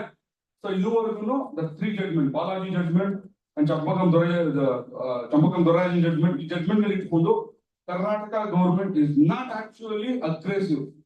ಅಲ್ವೇ ಇಲ್ಲ, ನನಗಂತೂ ಕ್ರಾಂತಿಕಾರಕವಾಗಿ ತಮಿಳುನಾಡು ಮಾಡೆಲ್ ತಗೊಂಡೇ ಇಲ್ಲ. ಸೊ ದಟ್ ನನಗೆ ಗೊತ್ತಿಲ್ಲ ನೆಕ್ಸ್ಟ್ ಬರುವ ಗವರ್ಮೆಂಟ್ಗಳು ಹೇಗೆಲ್ಲ ಇದು ಮಾಡಬಹುದು. ಸೊ ಇದು ಎಲ್ಲರೂ ಆತಂಕ ಇರೋದಂತೂ ನಿಜ. ಚಂದ್ರಶೇಖರ್, ಸರ್, ನೀವು ಹೇಳಿದ್ರೆ 101 ಜಾತಿಯಲ್ಲಿ ಎಸ್ ಸರ್, ಒಂದು 6-7 ಇಂಪಾರ್ಟೆಂಟ್ ಕಮ್ಯುನಿಟೀಸ್ ಮಾತ್ರ ತಗೊಂತಾ ಇದಾವೆ ಬೆನಿಫಿಟ್ ಇರ್ತಾರೆ. 100% ಸರ್. ಇದನ್ನ ಏನಾದ್ರು ಒಂದು ಎಂಪಿರಿಕಲ್ ಸ್ಟಡಿ ಏನೋ ಇದೆಯಾ ಸರ್ ಎಂಪಿರಿಕಲ್ ಯಾಕಂದ್ರೆ ನೀವು ಹೇಳಿದ್ದು ಹೇಳಕ್ ಬಹಳ ಚೆನ್ನಾಗಿದೆ, ಬಟ್ ಇದು ಪ್ರೂವ್ ದಿ ಫಿಗರ್ಸ್. ಅಂದ್ರೆ 7 ಜಾತಿ ತಗೊಳ್ತಾ ಇದೆ, ಇನ್ನ 95 ಜಾತಿ ತಗೊಳ್ತಾ ಇಲ್ಲ ಅಂತಂದ್ರೆ ಅವ್ರ ಕಮಿಷನ್ ಬಂದ್ಮೇಲೆ 101 ಜಾತಿಗಳು ನೀವು ಪಟ್ಟಿಗೆ ನೋಡ್ಕೊಂಡ್ಬಿಟ್ರೆ, ಹೆಸರಿಗೆ ನೋಡ್ಕೊಂಡ್ಬಿಟ್ರೆ ಆ ಎಷ್ಟು ಜನರು ಇನ್ನೂ ಗುಡ್ಡಗಾಡ ಪ್ರದೇಶದಲ್ಲಿ ಇನ್ನೂ ಅಲೆಮಾರಿಗಳಾಗಿ ನನ್ಗೆ ಅದ್ರ ಬಗ್ಗೆ I have that knowledge. Problem is, if you are making such a statement in this seminar, you should have some figures, some study should be carried out. You can't say 95% of the people are not taken anything. I can give you hundreds of examples where other communities are also availed reservation. I will take it to them. ಇದು ಬಹಳ ಇದು ಹೆಂಗಾಗಿದೆ ಅಂತಂದ್ರೆ ಬರೀ ಒಲೆಯರು, ಮಾದಗರು, ಕೊರ್ಚ, ಲಂಬಾಣಿ, ಬೋವಿ ಮಾತ್ರ ತಗೊಂತಾ ಇದಾರೆ ಅಂತ ಒಂದು message ಹೊರಟೋಗ್ಬಿಡುತ್ತೆ ಈ ತರ ಹೇಳ್ಬಿಟ್ಟು. 101 ಕಮ್ಯುನಿಟಿ ಹೌದು ಸರ್, ನಾನು ಹೇಳ್ತಾರೆ 80 to 85% ಕಮ್ಯುನಿಟಿ ಖಂಡಿತ ಸಬ್ ಕ್ಲಾಸಿಫಿಕೇಶನ್ ಕ್ಯಾಸ್ಟ್ಗಳು ತಗೋತಾ ಇಲ್ಲ sir.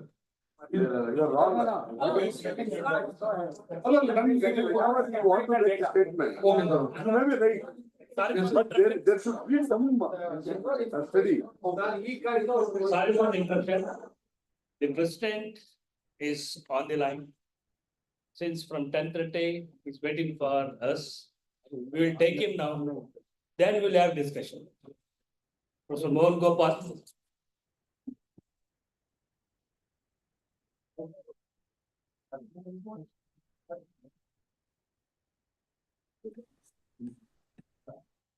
Mohan Gopal, please join us. Yeah, we welcome you, sir. We have been seeing the patients from 10:30.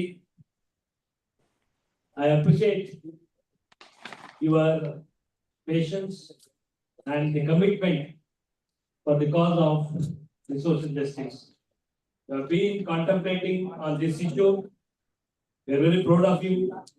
And the audience who have been looking for you to hear from you, since you have been watching the deliberations that has taken place from 10:30 in this hall. We'll have your presidential remark and then we'll take up the discussion so that your presidential remark will help the debate to be more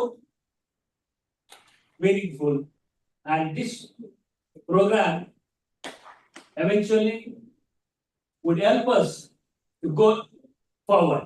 Thank you, sir. Thank you very much,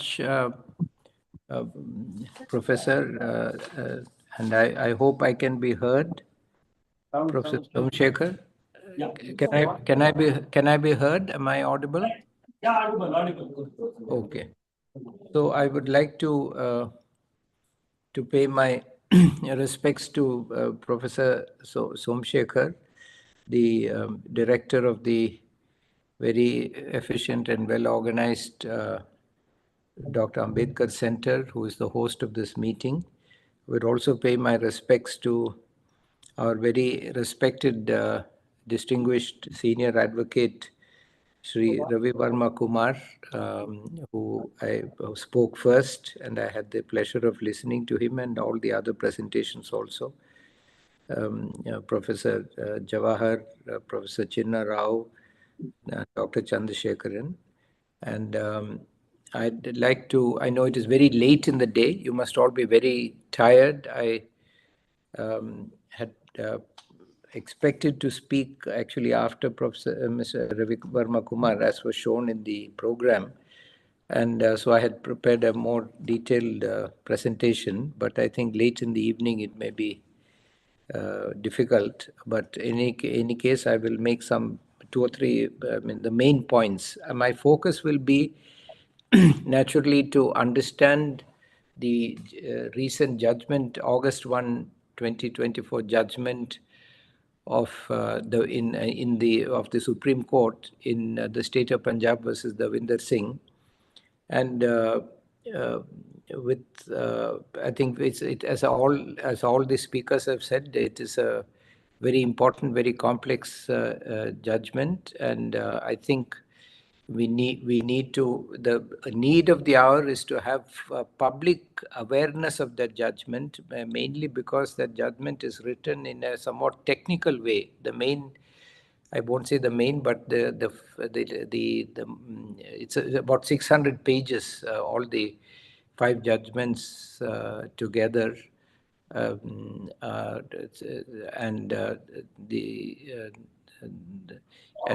the dissenting judgment, and the judgment written by the Chief Justice particularly is a very technical judgment. So it's I've already participated in a few meetings to explain this to non-legal audiences. So that's the more I consider the most important current priority, because I believe it's a very negative judgment. I believe we have to understand it very carefully, and we have to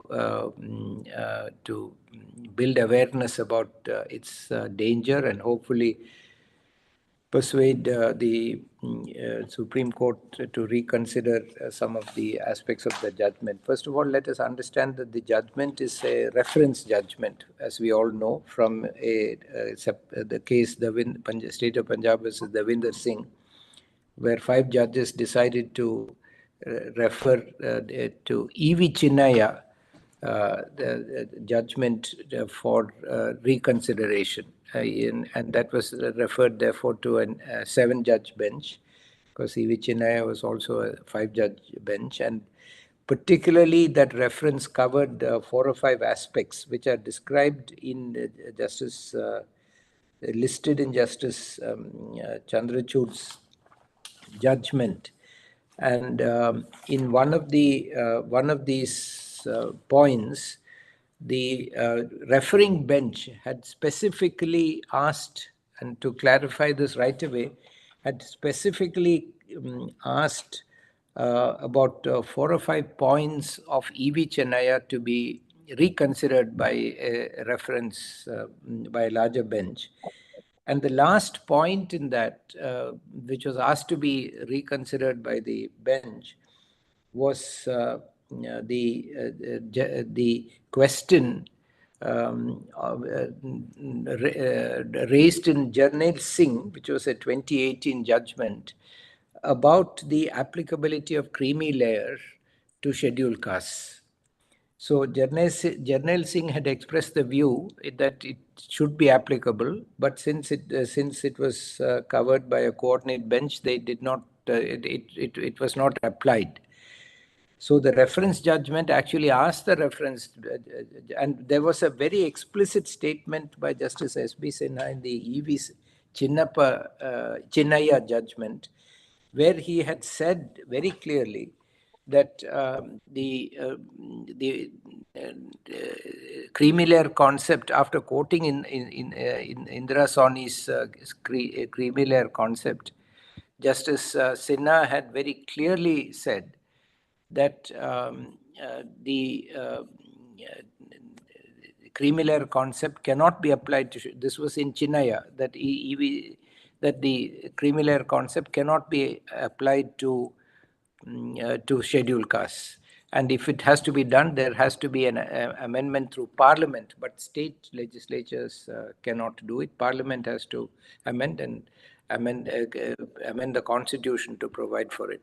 So one of the issues referred to this judgment was, is that a correct interpretation? Namely, the interpretation E.V. Chennaiya saying creamy layer cannot be applied to scheduled caste. And there, the clear decision of Justice Gawai with which the other judges agree. Justice Chandrachud and Mishra are silent, but the other judges agree with him on creamy layer. So, and one has dissented. So the Justice Gawai has very clearly answered that reference point, saying there is creamy layer is applicable to scheduled caste. That doesn't mean the judgment being a reference judgment. It doesn't mean that now there is a creamy layer. It will have to be acted upon. But the green light has been given for subclassification and for creamy layer very clearly. And so that there was a reference question. That reference question clearly answered, and saying that and Chinnaya was overruled. And Chinnaya was where Justice Sinha said creamy layer cannot apply. So that's on the creamy layer issue. But our main concern today is about that as the judgment, but it's about the subclassification issue. Now, on the subclassification issue, I'd start by making one very important clarification. Now, if you take that clarification will be clear if you take into account the manner in which reservation entitlement is distributed in some other states, including, for example, in my home state of Kerala. There are some nearly 100 OBC coming with to the OBCs, not SCs. The distribution of entitlement to reservation for OBCs. Some 9 to 10 OBCs have in each community has a specific earmarked allocation. These are the larger communities, about 9 larger communities. So Irava has 14%, Muslim has 12%, Latin Catholic has 4%, Hindu Nadar has 1%, SIUC Nadar has 1%, Vishwakarma has 1%, Divara has 1%, and so these are 9 communities.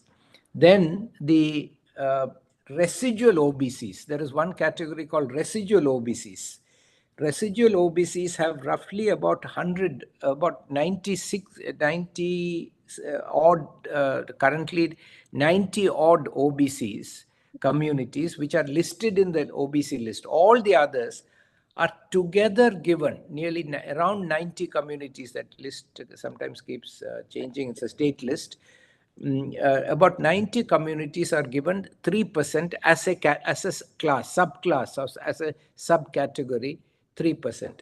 Now here we can see 2 phenomena here. One is earmarking of a specific entitlement for every community. And then at the end, there is a subcategorization taking place of 90 communities being put into one category and being given 3%. Now, what has happened in Andhra, Tamil Nadu, Arundhati may also be, to my knowledge, similar to this, giving earmarking a percentage for one particular community. I'm not familiar with it. We have expert from Tamil Nadu, he can verify or correct, but it may be for one community, may not be. But all the other examples we are seeing, about I think 10 or 11 states, they're like Andhra also, they're dividing all the communities into A, B, C, D categories and putting number of OBC communities into A category. Now, what has happened in the residual OBC category in Kerala, we can look at the practical experience of subclassification into categories, has been very negative for 2 reasons. One is those very small communities, which are micro-sized communities, which are in that single residual category of 3%, there is no evidence that their access to reservation has improved because of the subcategorization, that they are suddenly getting more reservation. And within that subcategorization, a few communities are getting the bulk of the 3%. So the same problem continues within the categories. There is no evidence of any improvement. Number 2, as our esteemed speaker from Tamil Nadu said, it has resulted in a big conflict between these communities. So when one further community was added, for example, to that residual OBC community, other communities went to court against that community. Even in Andhra Pradesh, I myself involved in amongst many parties in a particular case, where there are four or five or six communities in one category, which are all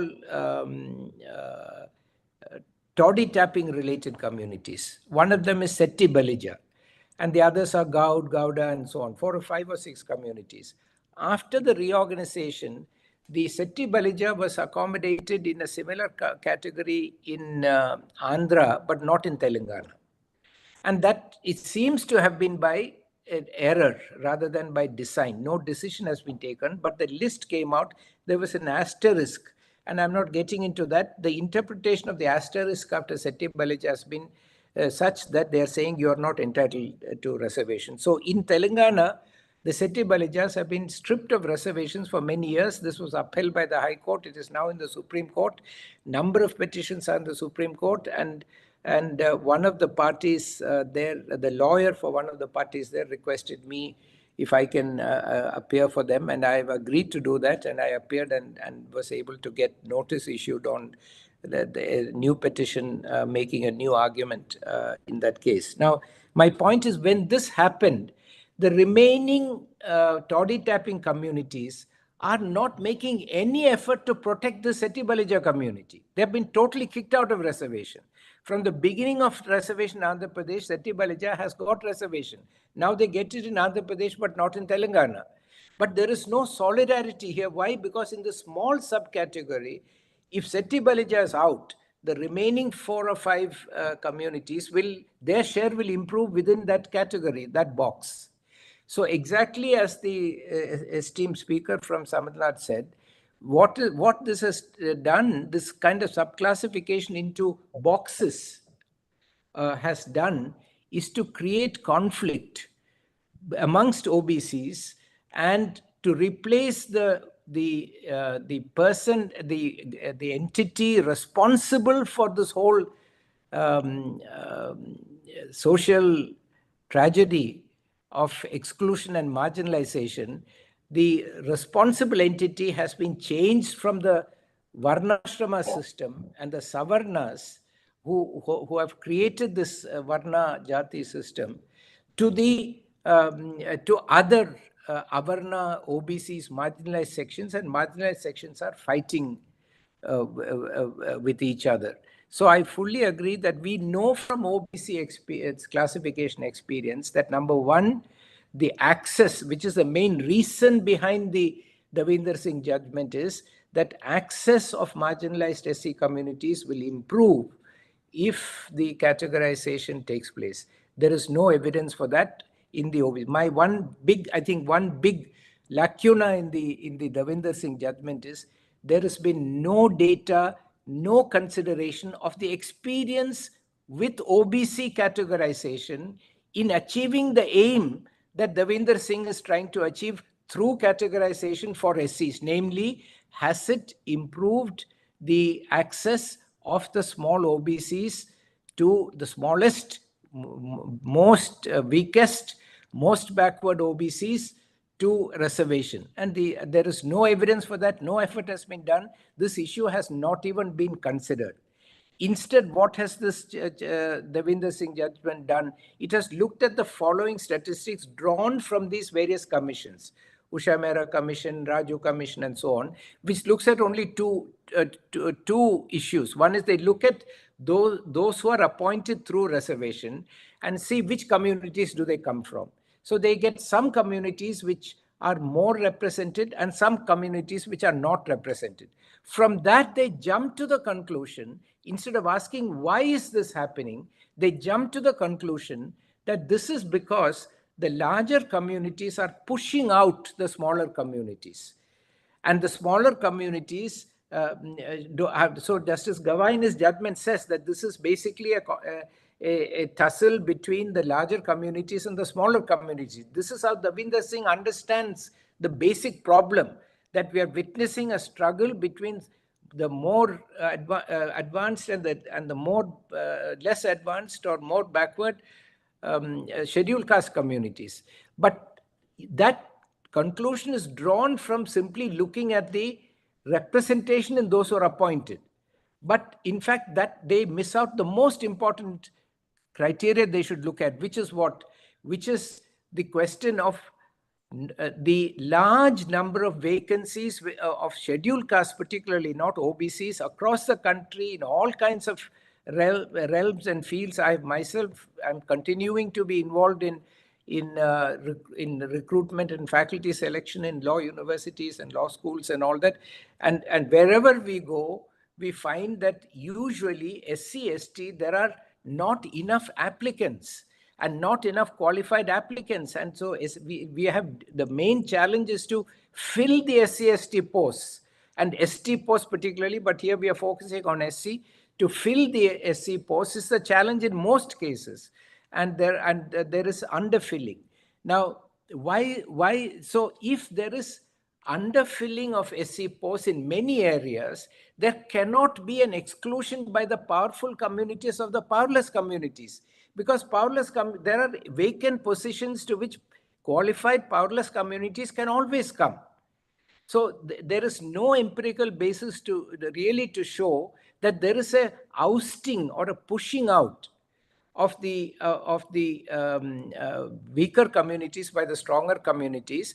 If you want to look at that, you have to look at the problem of no candidate available situation for SC appointments. Now, on that, February 2024, the Ministry of, the Committee on Welfare of SC/ST in Lok Sabha has published, and they've put in a number of very interesting reports. And the one of February 2024 was a report on appointments to AIIMS and various specialized institutions.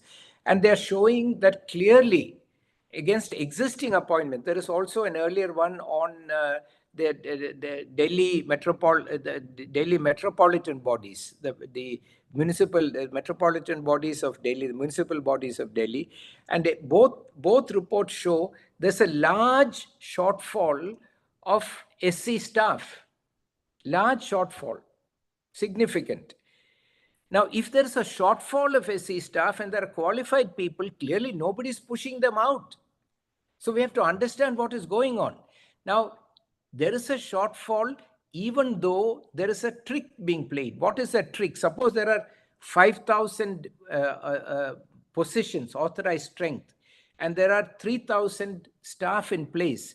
Then they will look at the percentage of SC amongst the 3,000 and say that is 5% or 6% or 7% or 8%, and say that the shortfall is what remains. If it's 8%, it's 7%. If it's 15% for SC. But the real number we should look at to know the vacancies available for SC is to look at 15% of the authorized strength of the 5,000 positions. Then you will say 15,000 of 5,000 positions. Those are the positions available to scheduled castes. So those are not being used. It is only when they are fully used, and still you find that qualified people from other scheduled caste communities are left out. Can you bring in the solution that is being offered in Davinder Singh? And that solution is to give preference to certain scheduled caste communities over others, which we have seen has not worked, because you're going to give, it will work if you follow the model for the big communities and OBCs in Kerala. Like Iravas get 14%, Muslims get 12%. Actually Muslims are larger than Iravas. They're around 26% of the population. Irava is the largest Hindu community. They're around, we don't know the number because there has never been a census after 1931. For 93 years, there has never been a census. But in 1921, they used to be 21%. So they still believe 100 years later, they are 21%. Whatever it is, they are also a very large community. So these communities, there is no pushing out by any other community, because Muslim Irava, they have a earmarked percentage of 12%, 13%, they will get it. Let me be very clear. I am in favor of earmarking for specific communities. Why? Because Baba Saheb said in 1930 in the Roundtable Conference very clearly that what is going to happen in India after the British leaves, he predicted, is ruled by an oligarchy of privileged castes. And that is exactly what is happening. Four communities, an oligarchy of four communities rule the country. Almost all top positions in all fields, government, business, academia, media, all segments are high concentration of four communities. And and if you look at the states, you find every state in Kerala, three communities, three privileged communities are the ones who are cornering all positions. There has never been a scheduled caste chief secretary of Kerala from 1956 till today, although there has been scheduled caste reservation. There has never been even a single scheduled caste or scheduled tribe chief secretary, for example. So Dr. Ambedkar said there will be an oligarchy, and the solution, he said, is due and adequate representation for all communities, not classes, not castes. Actually, I don't believe we should use the word caste, because we are all outcasts. Outcast means out of caste. And so how did we become gradually become castes? Simply so that some people can become upper and the others can become lower. Initially, there was only a reference to caste Hindu, meaning privileged Hindu. We were outcasts. But so caste is not used, jati is not, varna is not used, jati is not used. Narayana Guru also says that jati means method of birth, and therefore there is only one jati for all human beings, one species. So we should not use caste, we should not use jati, and if there is no jati, there is no varna. So only Dr. Ambedkar's word remains for us to use, that is community. That is the word he used in the Round Table Conference in 1930. Due and adequate representation, not to blocks or classes, but to communities, so that all communities will know whether it's 0.5%, 1%. Due means according to population. Adequate means at least to effective. So some minimum representation for every community. Some larger communities may have to give up something. Then they will have a target to work towards. And that has worked much better for OBCs to ensure that there is opportunity for all communities. But the subcategorization, classification into groups has only created a diversion from the responsibility for marginalization being with the Varnashrama Dharma and the Savarnas to, as was said earlier, as I said earlier, and our speaker from Tamil Nadu also said, to other fellow members. So therefore, the point I want to make first of all is that the Devinder Singh judgment is based on a flawed assumption in terms of not looking at NCA, not looking at the experience and success of classification for OBCs, and then only recommending or creating such a big step of creating categorization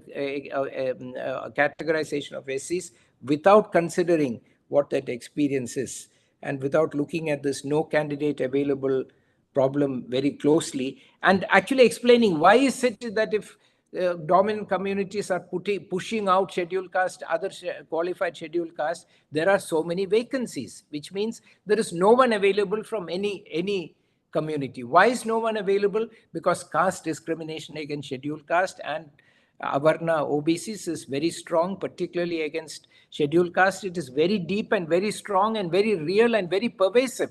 It is that discrimination that begins from birth, through school, through childhood, through all aspects and all dimensions of life, that ensures that these small communities particularly don't have the strength and the critical mass, that they are not able to come up to even applying for these positions is because of caste discrimination, not because, for example, in Kerala, Pulayas or Sambhavas are pushing out the other scheduled caste. No, that is not the issue.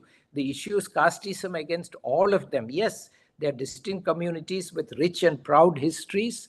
The homogeneity of theirs comes from fulfilling specific criteria which all communities have to fulfill in order to be included in OBC or SC category. So the homogeneity or integrity comes from compliance with those criteria, which are several criteria, not one or two, covering social, economic, educational, and political representation. All of these aspects are covered.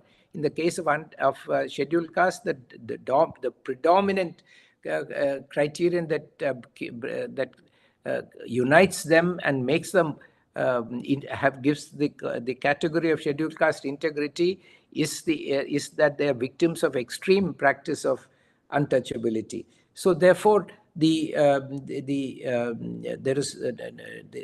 is no doubt that the problem of the lack of representation of many SC communities in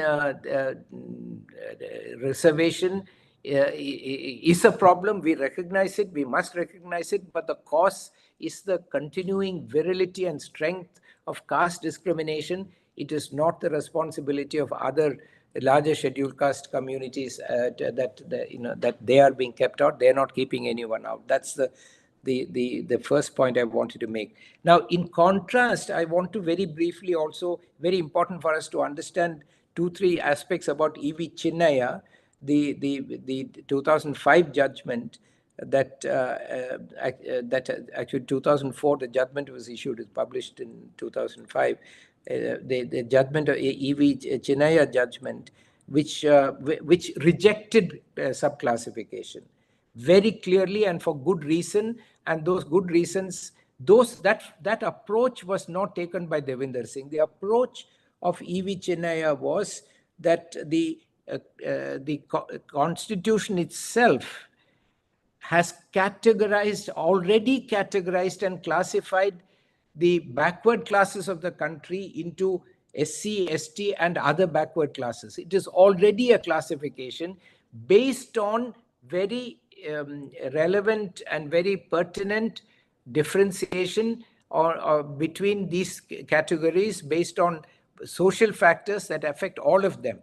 So the E.V. Chinnaya judgment very clearly said that each of these categories, in order to be member of an SC, to be included in SC, must have a homogeneity, must have an integrity and homogeneity as a class and a common ground with other classes to be included in SC.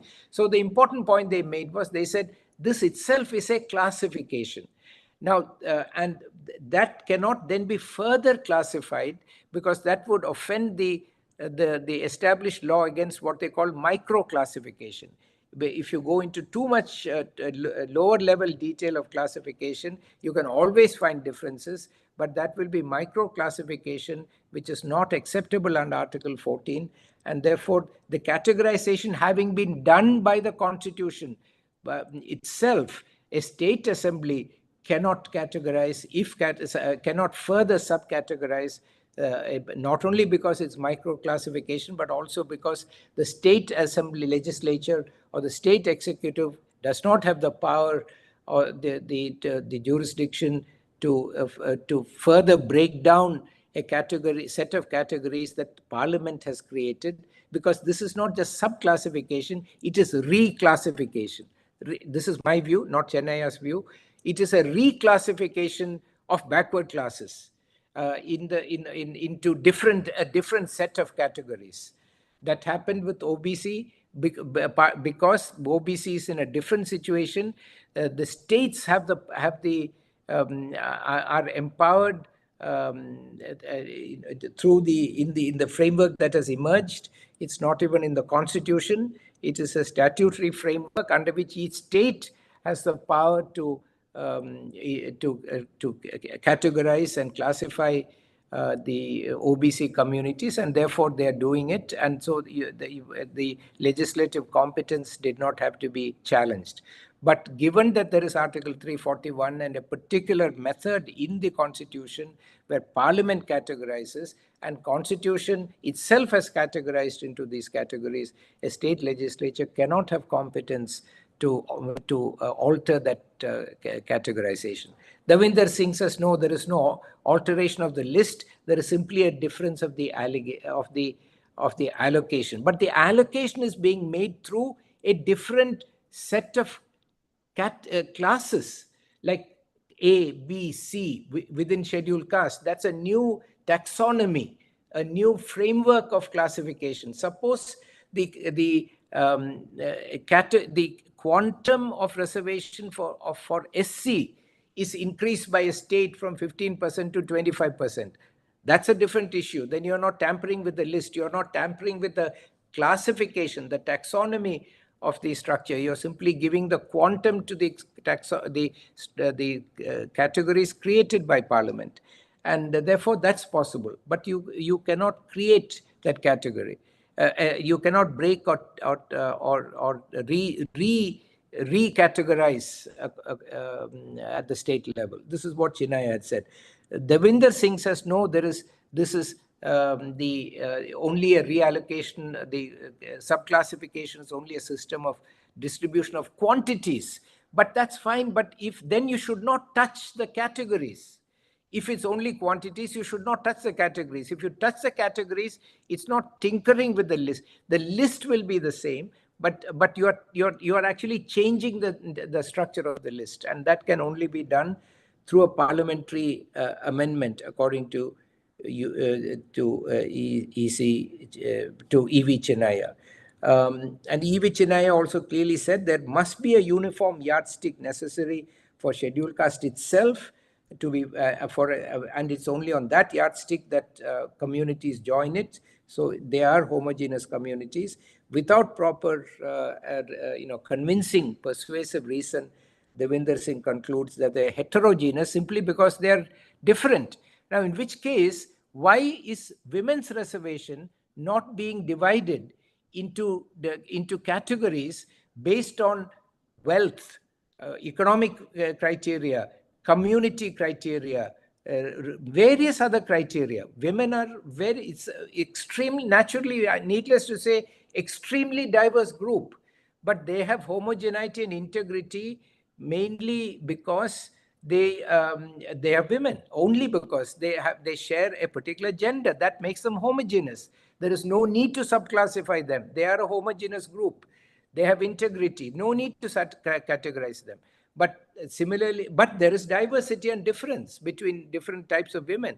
Similarly, scheduled caste is one group, homogeneous group, victims of extreme untouchability. Yes, there are differences between them, but as far as their victimization is concerned and marginalization is concerned based on untouchability, they are one group and they stand together. So there are various other groups which come together around some criteria but have other divergences and differences. So Devinder Singh is wrong to say that only this particular group, say scheduled caste, is a divergent group, without going into other groups which are accepted as being groups where if you look in, you may find that some subgroups of women are getting the bulk of reservations. So why not subcategorize women? That's not an issue that they're looking at. And if you go into horizontal categories, again, you can say that they are categories which suffer from the same questioning and criticism that Devinder Singh has subjected the scheduled caste category to. So this is the next point I wanted to say. The other important point I want to say is that Justice S.B. Sinha, in his judgment in Chinnaya, late Justice S.B. Sinha, in his judgment in Chinnaya, he says very clearly that I'll just read that point. The operation of reservation policy should be in a manner consistent with the objective of promoting fraternity among all citizens, assuring the dignity of the individual and the unity of the nation. This is a very important point, because what we are saying is, in this case, through subclassification of scheduled caste, based on our experience, naturally, logically, and also based on experience with OBCs, we will damage the solidarity and fraternity within the scheduled caste community. The right to fraternity must be supported. If we want social change and social justice, scheduled castes, all victims of untouchability spread across scheduled caste and OBC must develop and strengthen their mutual solidarity and fraternity, as has been pointed out earlier also by the speaker from Tamil Nadu, that we need to strengthen solidarity and strengthen fraternity. And this subclassification we know will weaken fraternity. So this is an angle that has not been considered in Devinder Singh, has been mentioned in E.V. Chennaiah, and it's a very dangerous risk coming from the subclassification of scheduled castes. In fact, the E.V. Chennaiah addresses the problem of some communities not getting representation through reservation, and recommends that the solution is not subclassification, it is to give them more coaching, more training, more assistance to ensure that their capacity to apply and compete is strengthened. I agree with that, but of course Chennaiah does not go so far as to recognize what I believe to be the real reason why these marginal, smaller SC communities are not getting representation, because they are so small in number that they cannot come, that they are not able to resist the extreme discrimination that they are subjected to. Unlike the larger, like in Pulaya, Sambhava communities in Kerala, they're larger in number. They're able to some extent resist. But that strength of numbers will only increase when everyone remains united and everyone remains together. Not only all scheduled caste, but all Avarna communities in OBC and scheduled caste, all victims of untouchability, the practice of untouchability in one form or the other. We should unite so that once and for all we can end this Varnashrama Dharma and the evil idea of untouchability and caste distinction and caste gradation, which the Varnashrama Dharma has introduced into this country. And the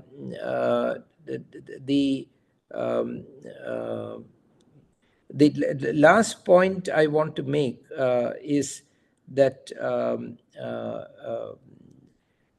there is, I think, judicial overreach in this decision, because Chennaiah has said, and this has not been considered. Chennaiah has basically said that the Justice Hegde says that reservation in the context of this issue of subclassification of SCs, Justice Santosh Hegde, in a very good judgment, makes this very cautionary statement. He said, reservation should be considered from a social objective angle, having regard to the constitutional scheme, and not as a political issue.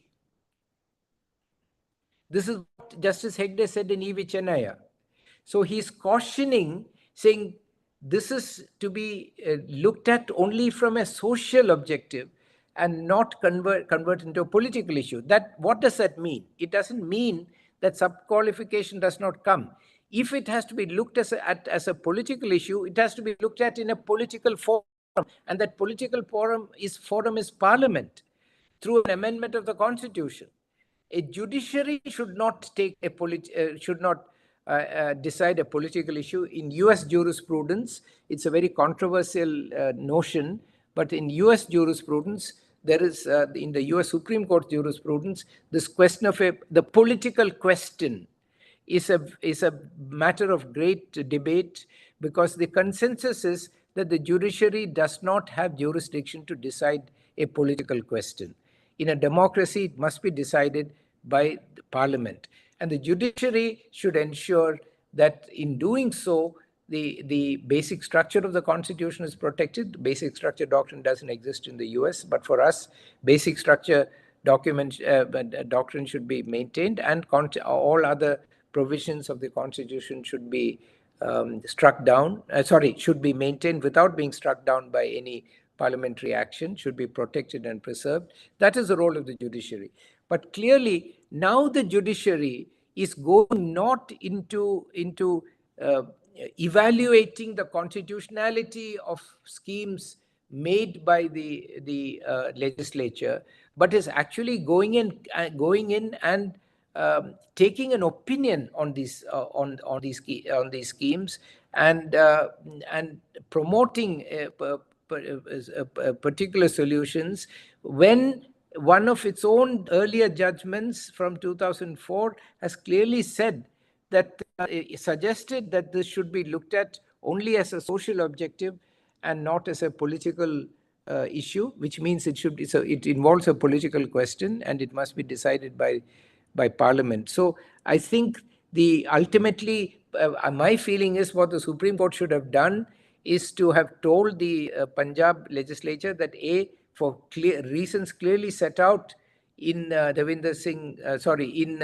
E.V. Chinnaya, that in Davinder Singh, the Supreme Court should have told, should have said that this cannot be done by the state legislature. If you wish to subcategorize the scheduled castes, move an amendment to the constitution and bring it into the constitutional structure through political action, and then we will evaluate the constitutionality of that action.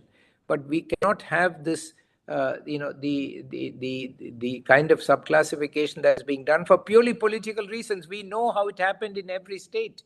We know in Andhra Pradesh, Party X brought up subcategorization in order to get votes of some groups of people to whom they falsely presented subclassification as a solution, whereas a better solution is earmarking, which is available in some states to larger OBCs. That can be tried, but every community, whether it's OBC or SC/ST, following Baba Sahib Ambedkar's position, every single community must have an earmarked entitlement, and that entitlement must be applied subject to a minimum that everyone must have, and proportional to the population, because that is necessary to achieve the only goal, as Mr. Senior Advocate Ravi Varma Kumar very correctly said, the only goal of reservation is representation. And the only goal in representation is to ensure the due and adequate representation of all communities, and to achieve the highest goal of representative democracy in our country, which is to end the oligarchy that rules us. Oligarchy means rule, oligos means few. Like monosaccharide is one saccharide, polysaccharide is many saccharides, and oligosaccharide is few saccharides. So similarly, monarchy is one person's rule, and oligarchy, oligos and archy means the rule of a few people.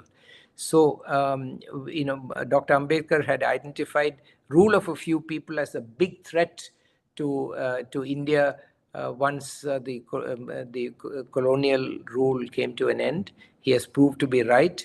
And to end oligarchy is the ultimate aim of reservation and representation, so that we'll have representative democracy, which Dr. Ambedkar clearly told the round table. We want not only electoral democracy, but the depressed classes of this country want representative democracy. And for that, we must ensure that there's due and adequate representation of all communities under Article 16 in public employment, and under Article 15 as well. There must be representation and participation of all communities in the welfare activities. So let me just conclude by saying that Davinder Singh is actually legitimizing the latest attempt to weaken solidarity and fraternity amongst scheduled castes, and a broader solidarity and fraternity amongst all Avarna castes who are outside the Varna system. We are not castes, communities outside the caste system, so that the consolidation will not result in a challenge to the oligarchy and the transformation of India as aimed by our constitution into a representative democracy. let me stop here, Professor Somshekhar, and I'm happy to answer any questions.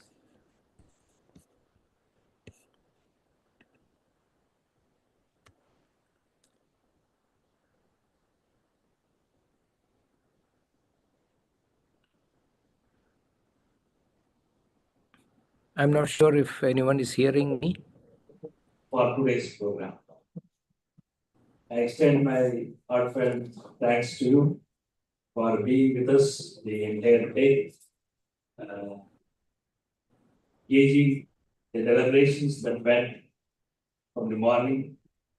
And you are also inviting the questions that speaks about the intellectualism that you have imbibed. And this should be the inspiration to the younger generation.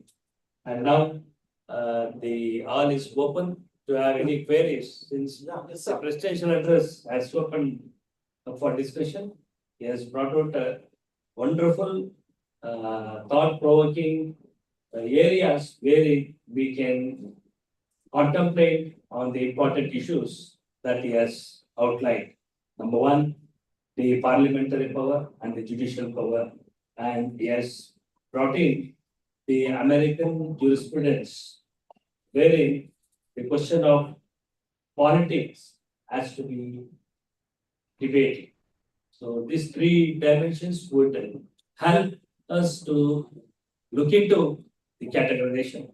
The presidential address has categorically negated the categorization and the reasons that he has beautifully examined and he has educated as a legal luminary. Sir, your Thank you, sir. views are respected, and I will leave this to the all to have the queries. Already our friend Kankaraj is very much eager to have a Yes, sir.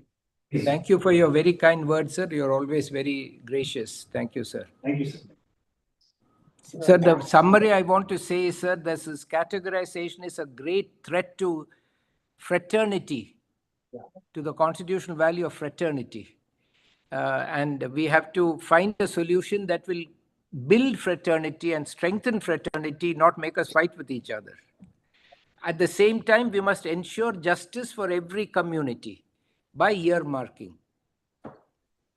So thank you, sir. I was so much fascinated to see you and briefing so well, and we've become very educated now. We were very much confused little bit, even though our yes, so much expressions in their speech about this thing, but your words and briefing is simply is a very, very beautiful, sir. But the question is actually we are actually want to have this what you call fraternity. We are thinking of that to protect our country integrity and fraternity and our dignity also. So in that line, if you think, suppose this now the Supreme Court has given the directions of this particular document to the state to carry on with this what we call within the purview of your state, how best you can implement like that. But what is our duty now? What is the best way for us to right now to stop this at this moment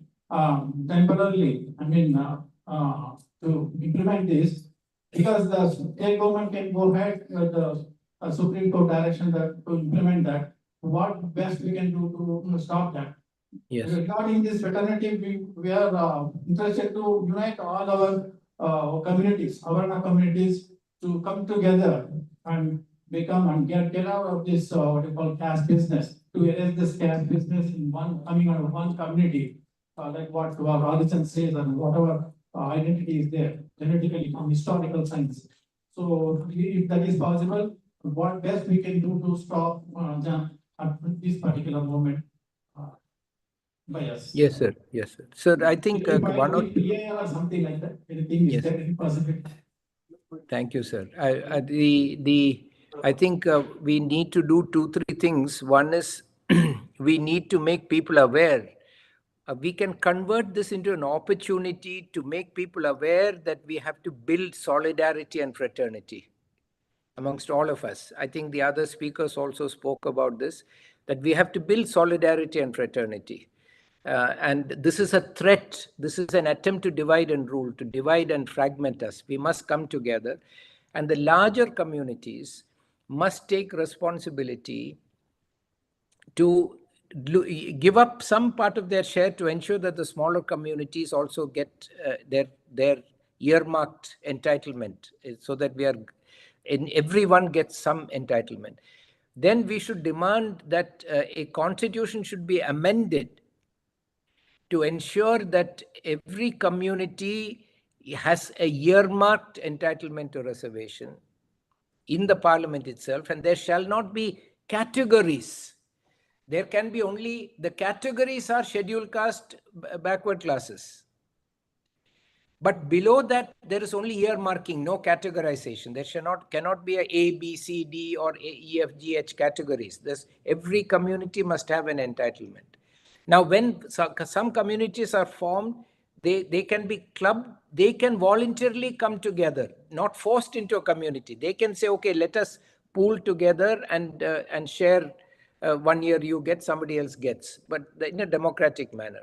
So we must ask for a constitutional amendment against categorization, for us to be put into categories. What is Varna system, sir? It is just a system of categorization.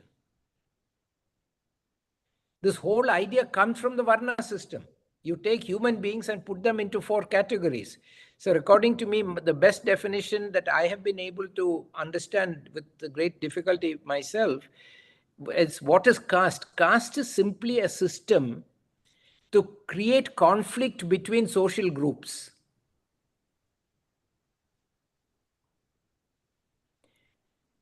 That's all it is.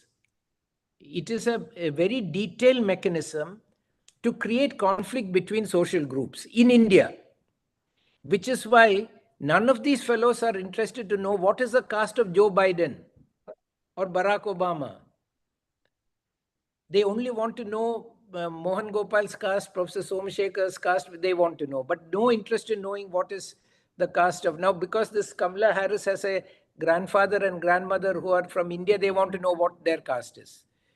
But they don't want to know what is the caste of grandfather of Joe Biden's caste. They don't want to know, because they have no caste. Why caste is applicable only to Indians? Because caste is a system to create social conflict between social groups in India, so as to marginalize them, make them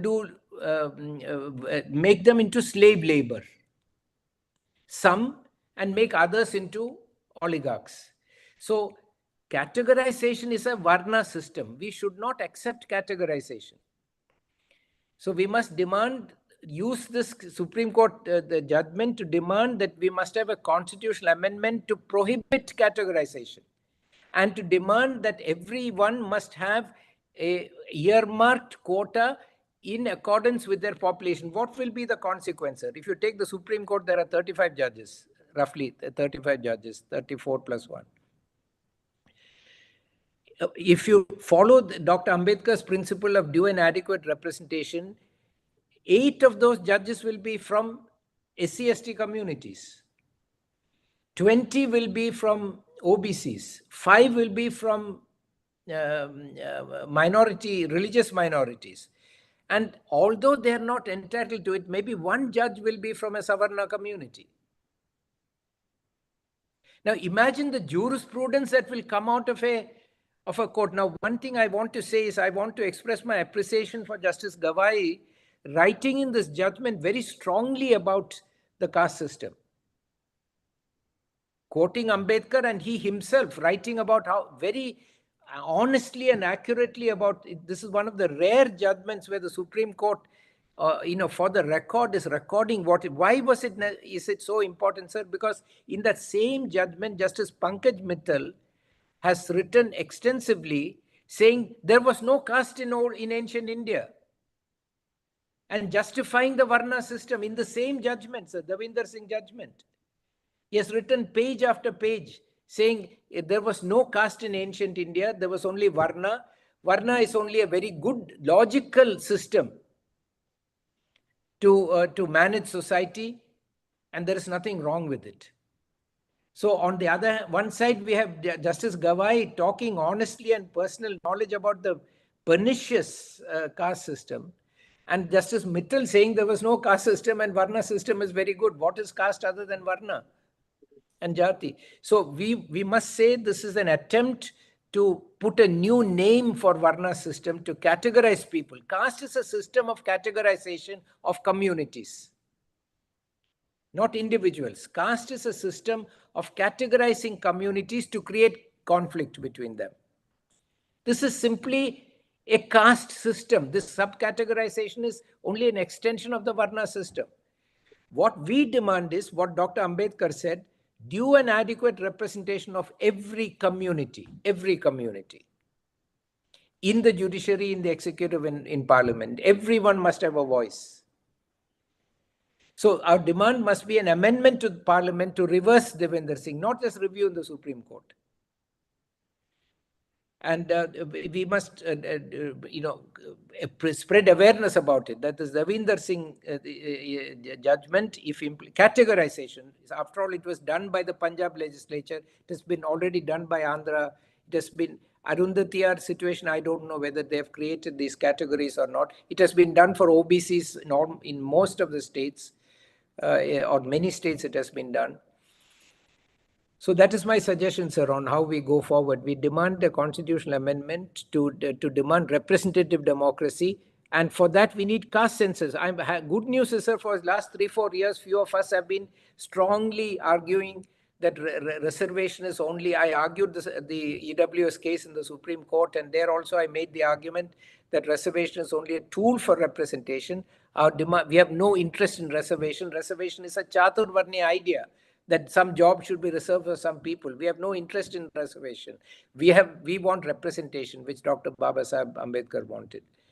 And that due and adequate representation of all communities. For that, we need a census. And on census also, sir, our demand is very simple. It is not as if there is no counting of so-called communities or caste after independence to prevent division of society. They are counting the population of all communities. The only thing they did is, sir, they switched the method of counting population of Hindu communities mainly. Internal communities within so-called Hindu community from 100% head count to sample survey in some cases, but otherwise applying the general rate of growth of the population of a state. So if you take Kerala, you'll find that Irava population in 1921 was 21%. Even today, the government says your population is 21%. Why? Because they are applying the general rate of population growth of what today is Kerala, Malabar, Cochin, Travancore. They're applying that. And when you apply the general rate, naturally the Irava will remain 21% because your growth rate is exactly the same as the growth rate of the whole state. So whatever your number is, your percentage will not change. Now, when you use the general rate of population, what happens, sir? The powerful communities that generally have lower fertility and lower birth rate, their population will get pumped up, inflated by applying the general growth rate, because general growth rate will be higher than them. But the population of the poorer communities, outcast communities, which has to be higher than the general rate, will be deflated, brought down. So in order to bring down our population and push up the population of the oligarchy, they have switched the methodology for counting population of social groups from 100% caste census to this application of general population growth rate or sample surveys, which are, as you know, subject to manipulation, depending on how you constitute the sample. So all we are saying on this is not do a caste census. What we are saying is count our population using 100% head count, which is the only accepted method all over the world for counting the population of any group. Use that correct method. Don't use this false method, or don't count anyone's population. Don't count Hindu population. Don't count national population. Don't count Muslim population. Don't count any population. End all population count, or count everyone using the same method. India may be the only country in the world where some people are counted with 100% and some people without using 100% through sample survey and general population growth rate. But so we must demand census, we must demand due and adequate representation, and we must demand a constitutional amendment that there must be a census, that there must be, and based on that census of all communities, there must be a earmarking. Earmarking is the word I use. Earmarking, targeted entitlement for every community. Because what Dr. Ambedkar said to us is the survival of our communities is very important. A community is not is a psychological and social phenomenon, not a biological phenomenon. Communities have the potential to preserve their good points, change, reform and change and move forward, guided by constitutional values. All the communities must strengthen themselves and move forward so that ultimately the Indian society will be strong. If we are a union of states politically, the reality is India is a union of communities from a social point of view. And communities must be supported and strengthened, because that is what gives especially the poor people a lot of support. Thank you. Thank you, sir. Thank you very much. Thank you, sir. Any other question or comment? Sir, with your kind permission, Yes, sir. I am lucky to have the interaction with you today.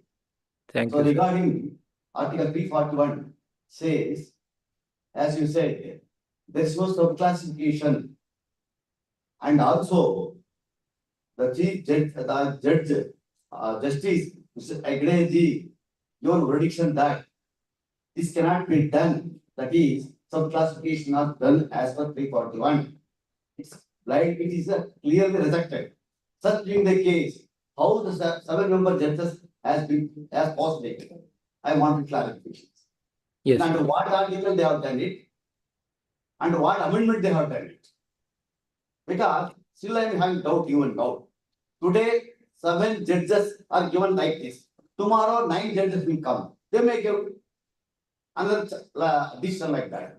So, is there is any amendment or articles there? That's what I want, sir.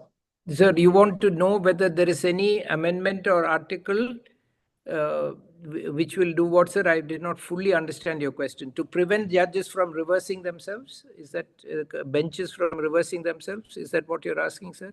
Sir, 5 benches judges. Yes. Yes. He has given prediction that he should Yes. not do subclass classification. It's a very good judgment, sir. He has given a very good judgment. He has given a very good judgment. Pardon, sir? Justice Hegde has given a very good judgment in Yes, sir. Chinnaya. Yes, sir. He should not do categorization as per Yes. Article 341. Once Yes. the scheduled list is over, again we can't do it like that, he said. Correct. Isn't it, sir? But Correct. now, 7 judges have given that can be done, some classification. Under Yes, what basis they have given? Sir, I will explain that, sir. See, Yes, sir. the issue was framed by Justice Hegde and Justice S.B. Sinha, who are the two people, 5 judges. So Justice Hegde plus 3 other judges wrote one judgment, and Justice S.B. Sinha wrote the other judgment in E.V. Chennaya. So they took the question. They analyzed the question: does the state assembly have the power to subcategorize scheduled castes? That was the question that they framed for decision, and they decided that the creation of scheduled caste and OBC is already a categorization of backward classes by the Constitution. And therefore, you cannot further, the state legislature cannot further categorize it. Parliament may categorize it, that's up to Parliament. If they categorize it, somebody can go to court and challenge whether that Parliament action was correct or not. But Parliament can categorize it. But Parliament has created a categorization. That categorization cannot be changed by a state assembly because every state will change. Every state will change. Then what will happen to that? The category created by Parliament will not exist anymore. So they said you don't have the authority to. State assembly does not have the authority to categorize. That's what they said. Justice Hegde also said ultimately it's a political issue. We should look at it only from a social point of view, that the Parliament constitution has created some categories for the purposes of social justice, advancing equality, and let us respect that. Let the states not tamper with that. This was how Chinnaya looked at it, sir. The issue framed by Justice Chandrachud, Chief Justice Chandrachud in Davinder Singh was a different issue. And that different issue was, how can we prevent big scheduled caste communities, less backward, more forward, powerful scheduled caste communities from keeping out small scheduled caste communities? This was the issue that was framed by this was how the Davinder Singh court saw the judgment. And they said, yes, that is to advance equality, we have to protect the smaller communities from being pushed out by the larger communities. And that the Constitution permits. Now, I am questioning the very factual basis of that, sir. The factual basis of that is what I am questioning. Because there is no, Justice Gawai says in his judgment, I am quoting, the present case, Davinder Singh, raises a dispute amongst various classes in the group of scheduled castes who claim to be more underprivileged and therefore claim for a more differential treatment, qua the more advantages in that group. In para 6 of Justice Gawai's judgment. In para 5, he says, the quest of the underprivileged for more preferential treatment as compared to the more advantages in the larger group falls for consideration in the present reference. So Davinder Singh sees this as a civil war conflict between scheduled castes. Whereas Justice Hegde and Justice Sinha saw the issue as power of the state legislature to change what Parliament has created. Now, there are overlapping issues, but this is the main difference. Now, if you frame it this way, then naturally you will say, okay, how can you allow the more powerful people to push out the less powerful? You will say, no, if subcategorization is a solution for that. But there are two problems with this analysis. One is because scheduled caste positions are lying vacant without appointment in many cases, there is no factual basis to say that anybody is pushing anyone out. Because if any qualified person was there from smaller community, there are vacancies available for them, but they are not able to come, not because the powerful scheduled castes are pushing them out, but because the oligarchy, the caste oligarchy is suppressing them through discrimination. Therefore, they are not able to come up. So factual basis, the factual basis is wrong. Second problem is categorize, even if it is true that the powerful are pushing out the powerless within scheduled caste, the solution is not categorization. The solution is not categorization. Because we know from experience of OBC that categorization is not helping. Creating more and more categories is not helping the weakest, because even inside those categories, a few will dominate. The only solution is giving everyone, according to their population, subject to an effective minimum, a separate entitlement, so that there will be no more conflict. It will be very clear. Like there is no conflict between Irava and Muslim or in Kerala or Irava and any other community in Kerala, because it's very clear, this is your population, this is your entitlement. Although Irava population is not known, there is there's uncertainty about that.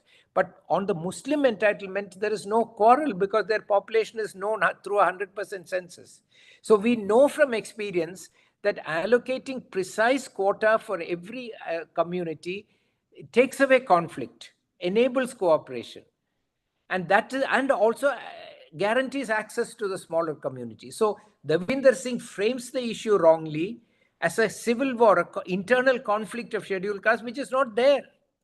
There is no proof of that. Secondly, their solution is wrong. But Chinnaya had the right question. Can a state assembly change what parliament, the categories created by parliament? Because this is not just a distribution, it is creating a different set of categories. And Chinnaya said, no, you cannot. You have no power to change what parliament has done. Parliament may consider changing it. This is, sir, I don't know if it is clear. This is how I see the difference, the core difference between the two judgments. Yes, sir. Hello, sir. Even though we abandon categorization of SEs, we still don't really look at the intensity of aspects of discrimination in terms of marriage, kinship, dominant caste, as well as violence among Dalits. This is something that we go back to square one, even though it is on a major level seen as it being non-existent. However, there are no platforms on which this is even spoken about. Because the issue among Dalits is also not the factor of the caste order and the larger phenomenon of caste discrimination against the Savarna or the Asavarna, but also among Dalits. This is something that's not really been looked at thoroughly in either the academic sphere or otherwise. Because the homogeneity of what the scheduled caste would be tampered. For example, if there is an issue of hierarchy and untouchability and eventually violence that perpetuates within the caste order in the scheduled caste, then the SC/ST Atrocities Act would not really look at it. Or is there a provision as such that? So for us to even move forward, expecting a solidarity is a very superficial understanding if we do not address the affinity of caste order within Dalits themselves. A very good question and very well asked. May I answer her, sir, and then you can ask, because I would like to answer young madam's very good question. I totally agree. See, I said at the beginning, there is a problem see, naturally there is a problem of discrimination because caste is a system intended to create conflict between all groups. Even amongst the most privileged groups, Iyer and Iyengar are fighting each other. It is a system that creates conflict between groups. So through discrimination, through hierarchy. So naturally, we are all victims. We have this caste thing in our head. We are all looking at each other not as individuals, but which caste are you a member of? Which group are you a member of? So as long as this Varnashrama, in Kerala, I'm part of a small group. We are getting young people and old people to make a pledge. I'm an old person. We are all taking a pledge that we will be the last generation to live in this Varnashrama system in our country. We have to end it. We have to totally reject the Varnashrama system. So I agree with you that there is discrimination at all levels in all communities because of this pernicious ideology which comes from the Rig Veda and has been reinforced by lots of shastras and sutras and shrutis and smritis and all these things, and has permeated deep into our consciousness.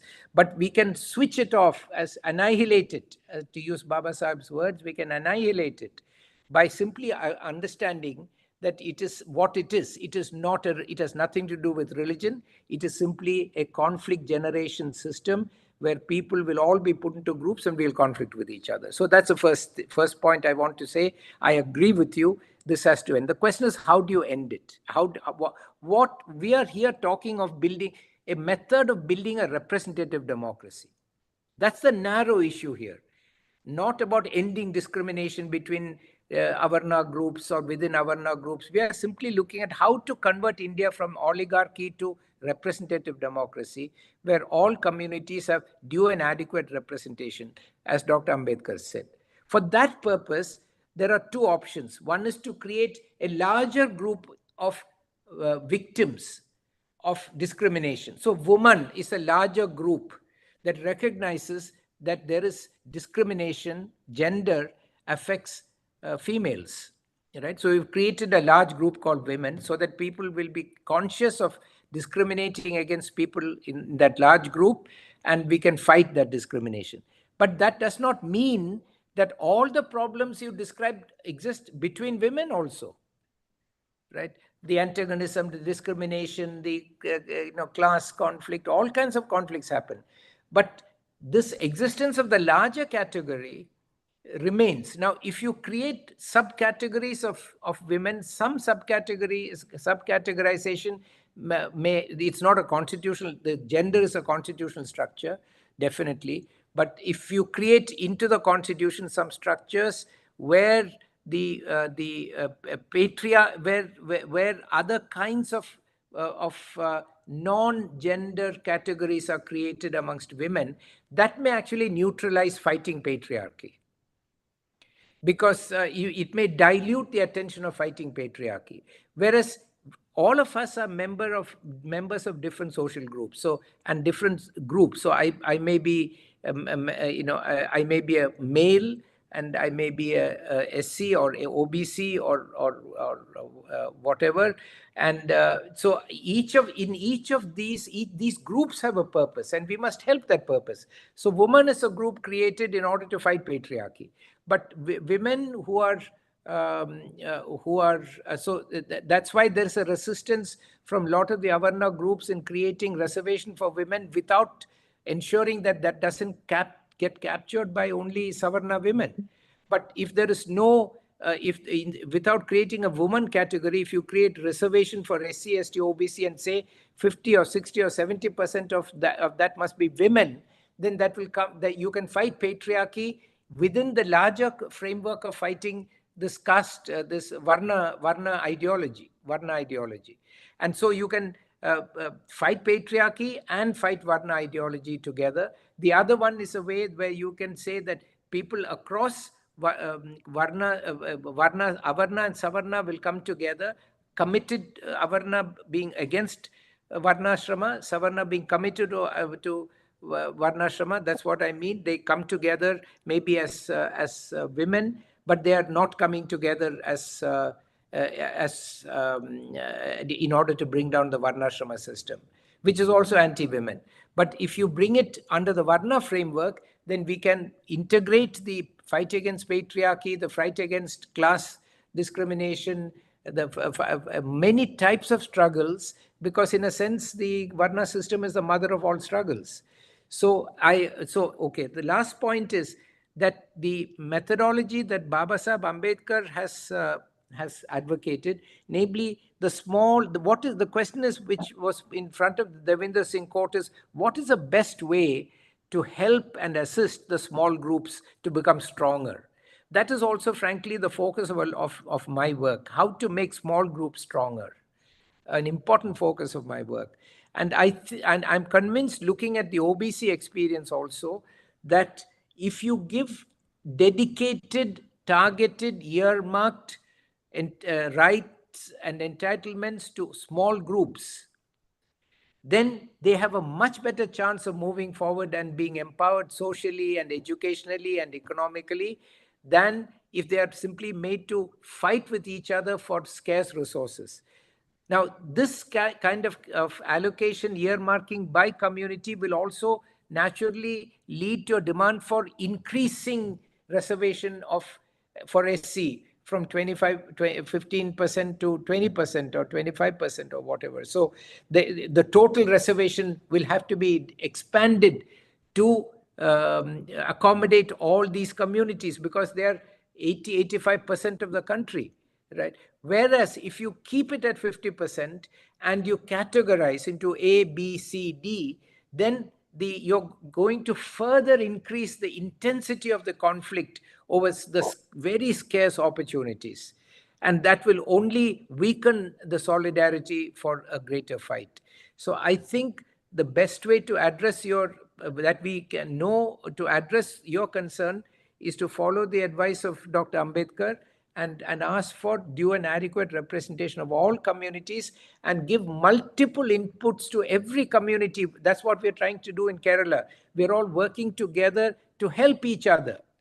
So our whole attempt is to say our responsibility is not just to help our own community, but also to help other communities, particularly small communities, and put small communities in front and give them priority. So we build fraternity as the Constitution wants it, on the basis of which there will be equality and liberty in our country. So I think this is the way in which perhaps we can move forward. I'll be very happy if you want to have any follow-up questions, because if you're not satisfied with what I said, I'd like to follow up. Hello. No, let her follow up, please.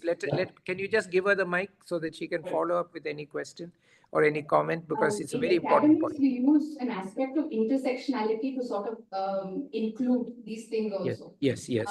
So in the law, is there certain things, because atrocities against certain communities, especially discrimination, has to be talked about in the way that it is being done. Yes. Even among Dalits, if there is a discrimination and atrocities happening, then they have a value in which they have to be addressed. Just as we would talk about a Dalit atrocity against, an OBC atrocity against Dalit or whatever. Yes. So giving it due justice in the way that it is brought to the forefront in society is the way that we can actually take this forward. And how can we utilize it in such a way that, when I mentioned, I gave an example of if we have an SC/ST Atrocities Act, that would not really include such events into it, for us to even have a count of what is happening. Because that is what has gone wrong. We're dismissing the entire thing because we feel like it is not such a big issue.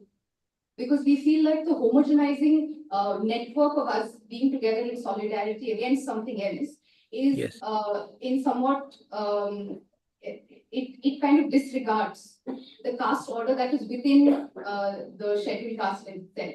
And also the affinity of communities for this caste order. Because that is what perpetuates violence. Yes. No, I totally agree with you. But I think we have to identify the core enemy we are fighting. The core enemy we are fighting is an ideology that says a human being must be measured by the group that he belongs to. The worth and quality of a human being. That's similar to gender, right? That the worth of a human being must be measured not by that individual's interests, qualities, aspirations, but by the group to which the person belongs to. Then the question is, who decides that group? And we are saying we want to decide the group ourselves. So when we say small communities, we mean organic communities that are created by us, not created by the state or by social elites, but by us.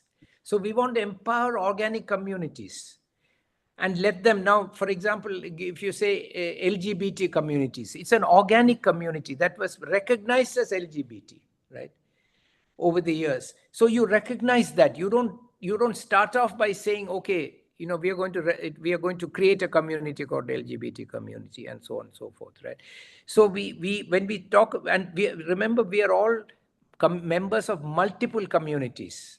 I don't mean only ethnic communities or what we may wrongly call caste today. We are members of residents associations. We are members of various groups. One or more of a group that every person belongs to must be strong. Otherwise, you will not be strong as an individual. The poorest people are people who do not have any group they are part of which has any strength. So we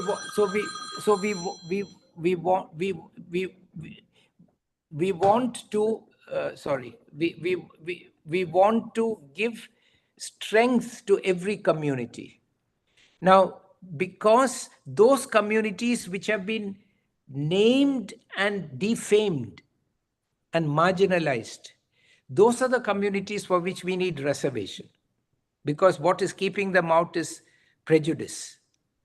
That's why we have reservation for women, right? And some other categories where there is so caste is a system that creates conflict by conferring privilege or taking away privilege. That's the mechanism. So we want to destroy that system and discredit it in our mind. And we want to ensure that we learn what is a switch we want. We want a switch to a system where we will ultimately look at the individual and not the group you belong to. And I'm sure if there's a very large diversity of groups, we know that from many other very diverse countries, right? If you have a very large number of groups, then it ceases to be important what group you belong to. But if you have very few powerful groups, then belonging to that powerful group becomes a great advantage. Right? So by encouraging all the groups, we are going to ultimately allow individuals to emerge. And the individuals must also will have the freedom to reform the group, form new groups.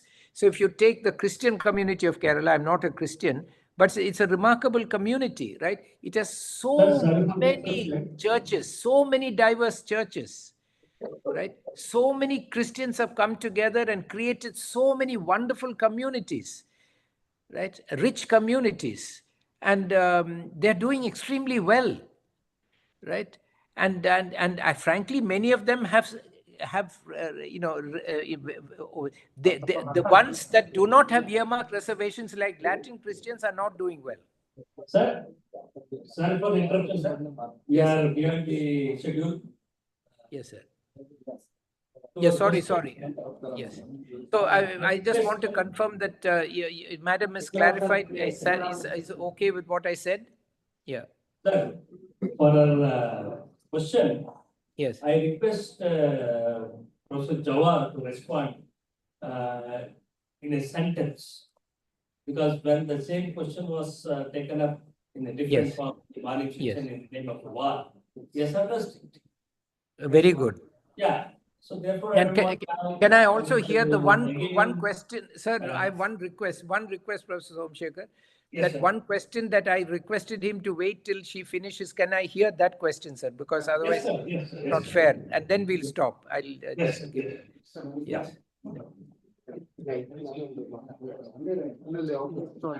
See, yeah, 2 minutes, we will conclude that matter, then we will. It's better that Yes. it is continuity, no way to lose the continuity. Madam, your concern is very valid. Now, the disease of casteism has been, cascaded down into the scheduled caste group. So this is an intra-caste discrimination within the scheduled caste. And your question is whether it should not be addressed or not. Right. Yeah. Your question is, why not we address this?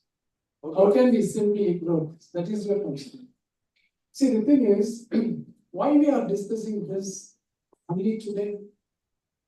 Or alternatively, the other question is, in the past, historically, were there any discrimination, intra-caste discriminations happening in this country or not?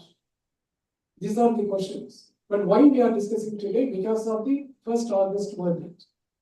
The 1st August verdict, subcaste reservation.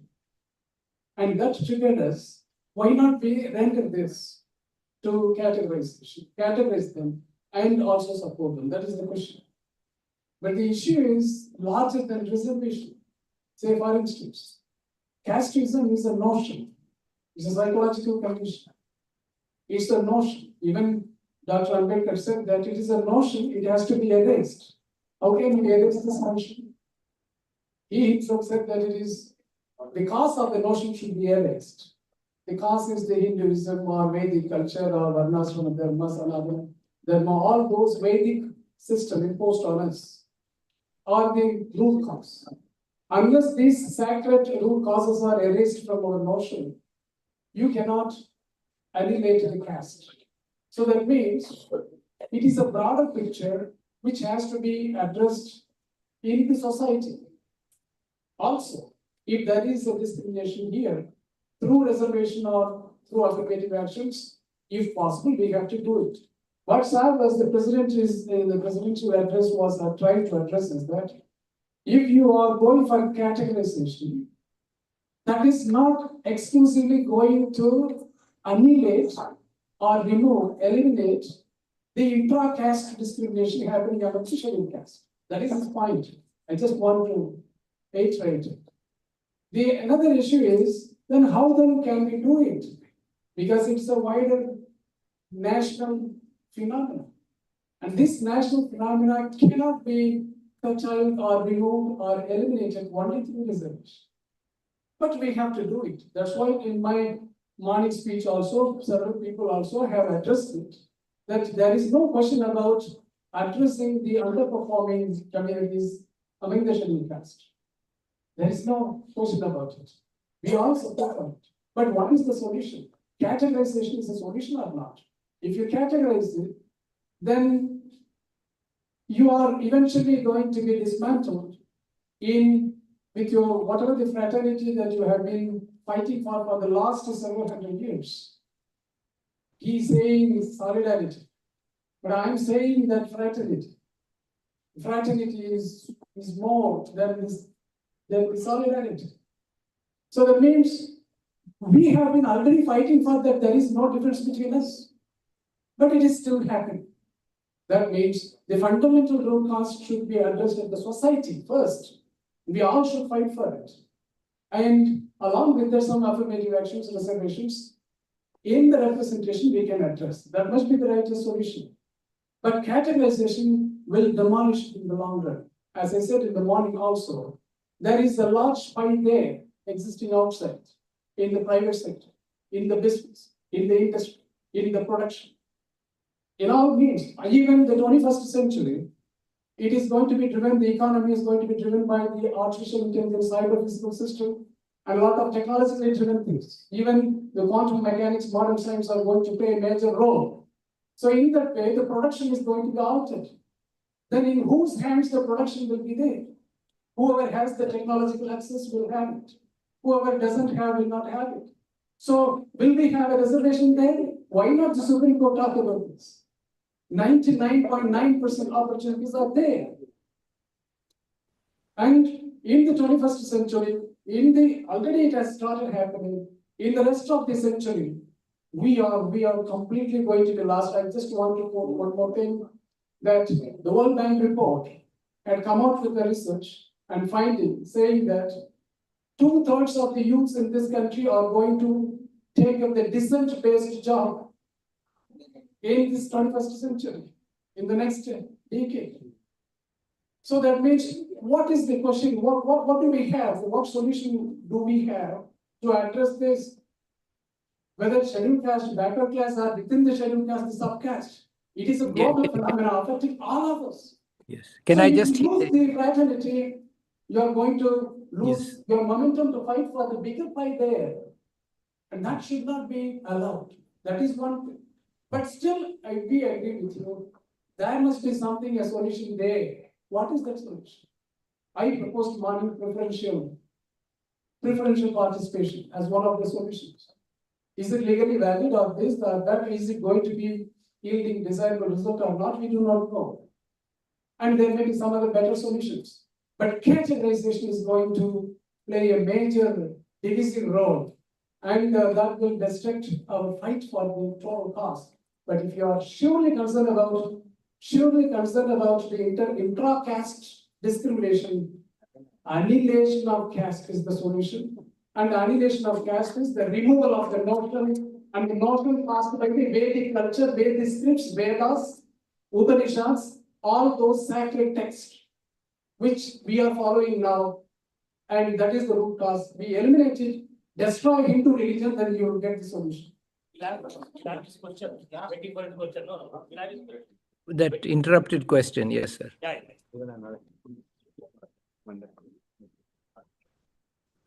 Sir, I have a fundamental, I want to examine the fundamental issues. Yes, sir. Yes, sir. Reservation and categorization.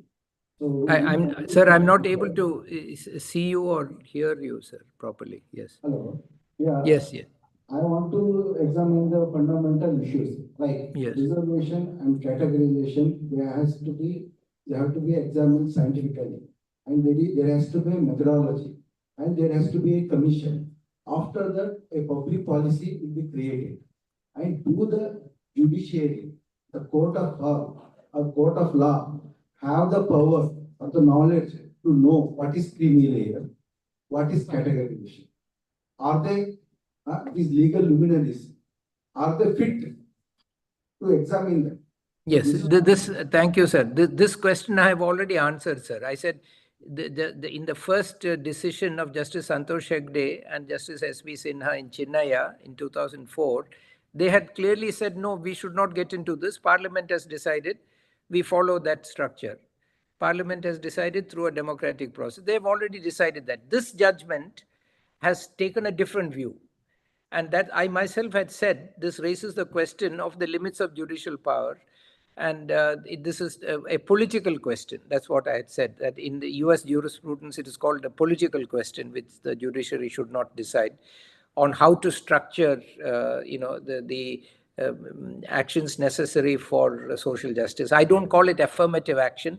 That's an American term which is not applicable to our reservation, very different from reservation. A lot of people mistakenly refer to our reservations as affirmative action. It's not. Our reservation is only a tool for moving India from an oligarchy to a representative democracy. So all I'm saying is, for our core objective is every community must have due and adequate representation in the judiciary, executive, and legislature. That's the immediate aim. That's the immediate aim.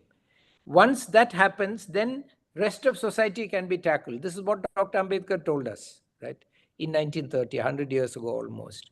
So for achieving that, rather than fit ourselves into new categories created by the same oligarchy, we say, look, I am a member of a community that is organically formed, not created by an oligarchy. I want representation from my community. When I get, the more representation I get, the less discrimination there will be against me. That notion will become irrelevant. It's not that people are keeping any notion in their head. That notion is being in the other person's head. That's my problem, not in my head.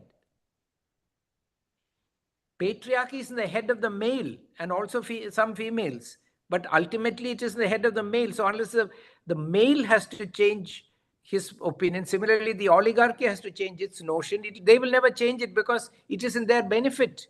They will never change it. So we have to ensure that actual distribution of opportune policies and laws are restructured to make gender identity or caste identity irrelevant. For that, we need representative democracy.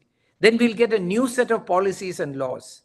Once the policies and laws are such that that gender and caste become irrelevant, then it will disappear. So the sequencing, as I see it, is our generation's responsibility is to demand representative democracy and to ensure that we move and recognize India as an oligarchy and move from oligarchy to representative democracy, restructure our laws and policies so that they do not sustain the oligarchy, and practice caste and practice gender bias, right? And then we will find that the practical impact, these notions become irrelevant. And what we are seeing in this decision is a reflection of the dominance of an oligarchic mindset in the judiciary and in the legislature and in the executive. And they're trying to find a way of, in the name of helping the smallest, weakest scheduled castes, they're finding a way of actually preventing us coming together in solidarity to get representative democracy and end the oligarchy. That we should not allow. What can help to address the concern of the smallest and weakest sections and end oligarchy is to demand that every community must have due and adequate representation, however small they are. And that is what Dr. Ambedkar told us. Through that, we will be able to bring about real and meaningful change. So we should convert the proposal for categorization, reject it and convert it into a demand for representation of all communities, due and adequate representation, as Dr. Ambedkar has said. That, I think, should be the way forward. Thank you very much.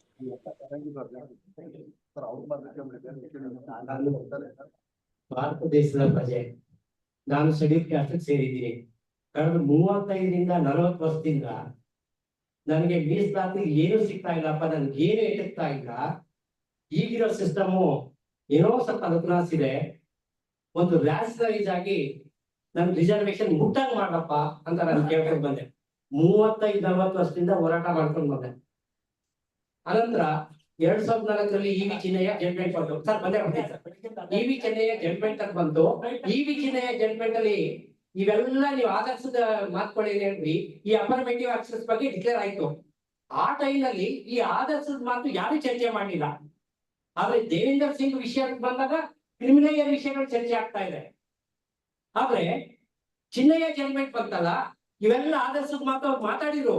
ಎಲ್ಲಿನ ಒಡಕ್ ಮಾಡ್ಕೊಂಡ್ರು 2 decade 20 ವರ್ಷ ಏನೇನೂ ಮಾಡ್ಲಿಲ್ಲ. ಈಗ criminal issues ಆಗ್ತಾ ಇದೆ. ಆಗ affirmative actions implementation ಮಾಡಕ್ ಆಗ್ತಾ ಇಲ್ಲ. ನಾವು ನನ್ ಹಸು ಹೆಂಗ್ ನಿಗಿಸ್ಕೊಳ್ಳೋದು, ನನ್ ನೋವು ಹೆಂಗೆ ಕ್ಲಿಯರ್ ಮಾಡ್ಕೊಳ್ಳೋದು. ಅನಂತರ ಆಗಿದೆ ನನ್ಗೆ ತುಂಬಾ ಗೌರವ ಇದೆ ಚಿನ್ನರಾವ್ ಸರ್ದು ಮೆಟೀರಿಯಲ್ಗಳೇ ನಾನು ಬಹಳ ಓದಿರೋದು. ಸರ್ ರಿಪೀಟೆಡ್ಲಿ ಟೆಸ್ಟ್ ಮಾಡ್ತಾ ಇದ್ರು. 3 ಸರಿ ಅನಾನಿಮಸ್ ಆಗಿ ಅಸೆಂಬ್ಲಿಯಲ್ಲಿ ಕ್ವಶನ್ಗೆ ಸರ್ ಅವ್ರ ಕ್ವಶನ್ಗೆ ಏನು ಅನಾನಿಮಸ್ ರಿಸಲ್ಯೂಷನ್ ಅಲ್ಲಿ 1 ಬಾರಿ after the EV Chennai judgment, after the EV Chennai judgment, anonymous ಆಗಿ ಕ್ಯಾಟಗರೈಸೇಷನ್ ಬಗ್ಗೆ ಅಮೆಂಡ್ಮೆಂಟ್ ಮಾಡ್ತೀವಿ ಅಂತ ಸೆಂಟ್ರಲ್ ಗೊತ್ತಾಗ್ತಾರೆ. ಹಾಗೆ ಅಲ್ಲಿ ವಿಧಾನ ಪರಿಷತ್ತು ಅಪ್ಪರ್ ಹೌಸ್ ಇಲ್ಲ ಅಂತ ಹೇಳ್ಕೊಂಡು ಡಿಸ್ಪ್ಯೂಟೆಡ್ ಆಗಿ ಅಬ್ಜೆಕ್ಷನ್ ಇಂದ ರೆಕಮೆಂಡ್ ಆಗ್ತದೆ. Later on upper house implementation ಆಗುತ್ತೆ, ಕ್ಲಾಸಿಫಿಕೇಶನ್ ಆಗಲ್ಲ. ಅನಂತರ ಈ ಅನಾನಿಮಸ್ ರಿಸಲ್ಯೂಷನ್ ಮಾಡ್ಕೊಳ್ಳೋದು ಪೀಪಲ್ ಕೋರ್ಟ್ ಪ್ರೆಸರ್ ಇಂದ, ಲಕ್ಷಾಂತರ ಜನ ಹೋರಾಟದಿಂದ ಈ ಒಂದು ವಿಷಯ ಯಾಕೆ ನಮ್ಮಲ್ಲಿ ಚರ್ಚೆಗಳಾಗ್ತಾ ಇಲ್ಲ. ಅದಕ್ಕೆ ನನ್ನ ಕೈ ರಿಕ್ವೆಸ್ಟ್ ಏನಂತ ಹೇಳಿದ್ರೆ, ಒಂದಷ್ಟು ಇಡೀ ವಿಷಯಗಳು ಈ ಕ್ಯಾಟಗರೈಸೇಷನ್ ಪಾರಾಗಿ ಏನೇನು ಹೇಳಿದಾವೆ ಇದೆಷ್ಟು ಹ್ಯುಮ್ಯಾನಿಟಿಯಾಗಿ ನೋಡ್ಬೇಕು ಅಂತ ಒಂದು ವಿಷಯದ ಬಗ್ಗೆ ನಾವು ಫೋಕಸ್ ಮಾಡೋದಲ್ಲ. ಯಾಕೆ ಈ ನೋವು ಅಂತ ಹೇಳಿ ನಾನು ಮಾತು ಮುಗಿಸ್ತೀನಿ. Sir, I'm sorry, I don't speak Kannada, so I did not understand the point, sir. But if you want to summarize it. Sir, I just passed this observation about the struggle that was led in the southern states in the nation to get categorization. He has brought in the pain. Despite of the pain, why still we have to demand when the court has given. He is an optimistic and his concern is to know. Still today we are talking about solidarity. Why can't we achieve solidarity having categories?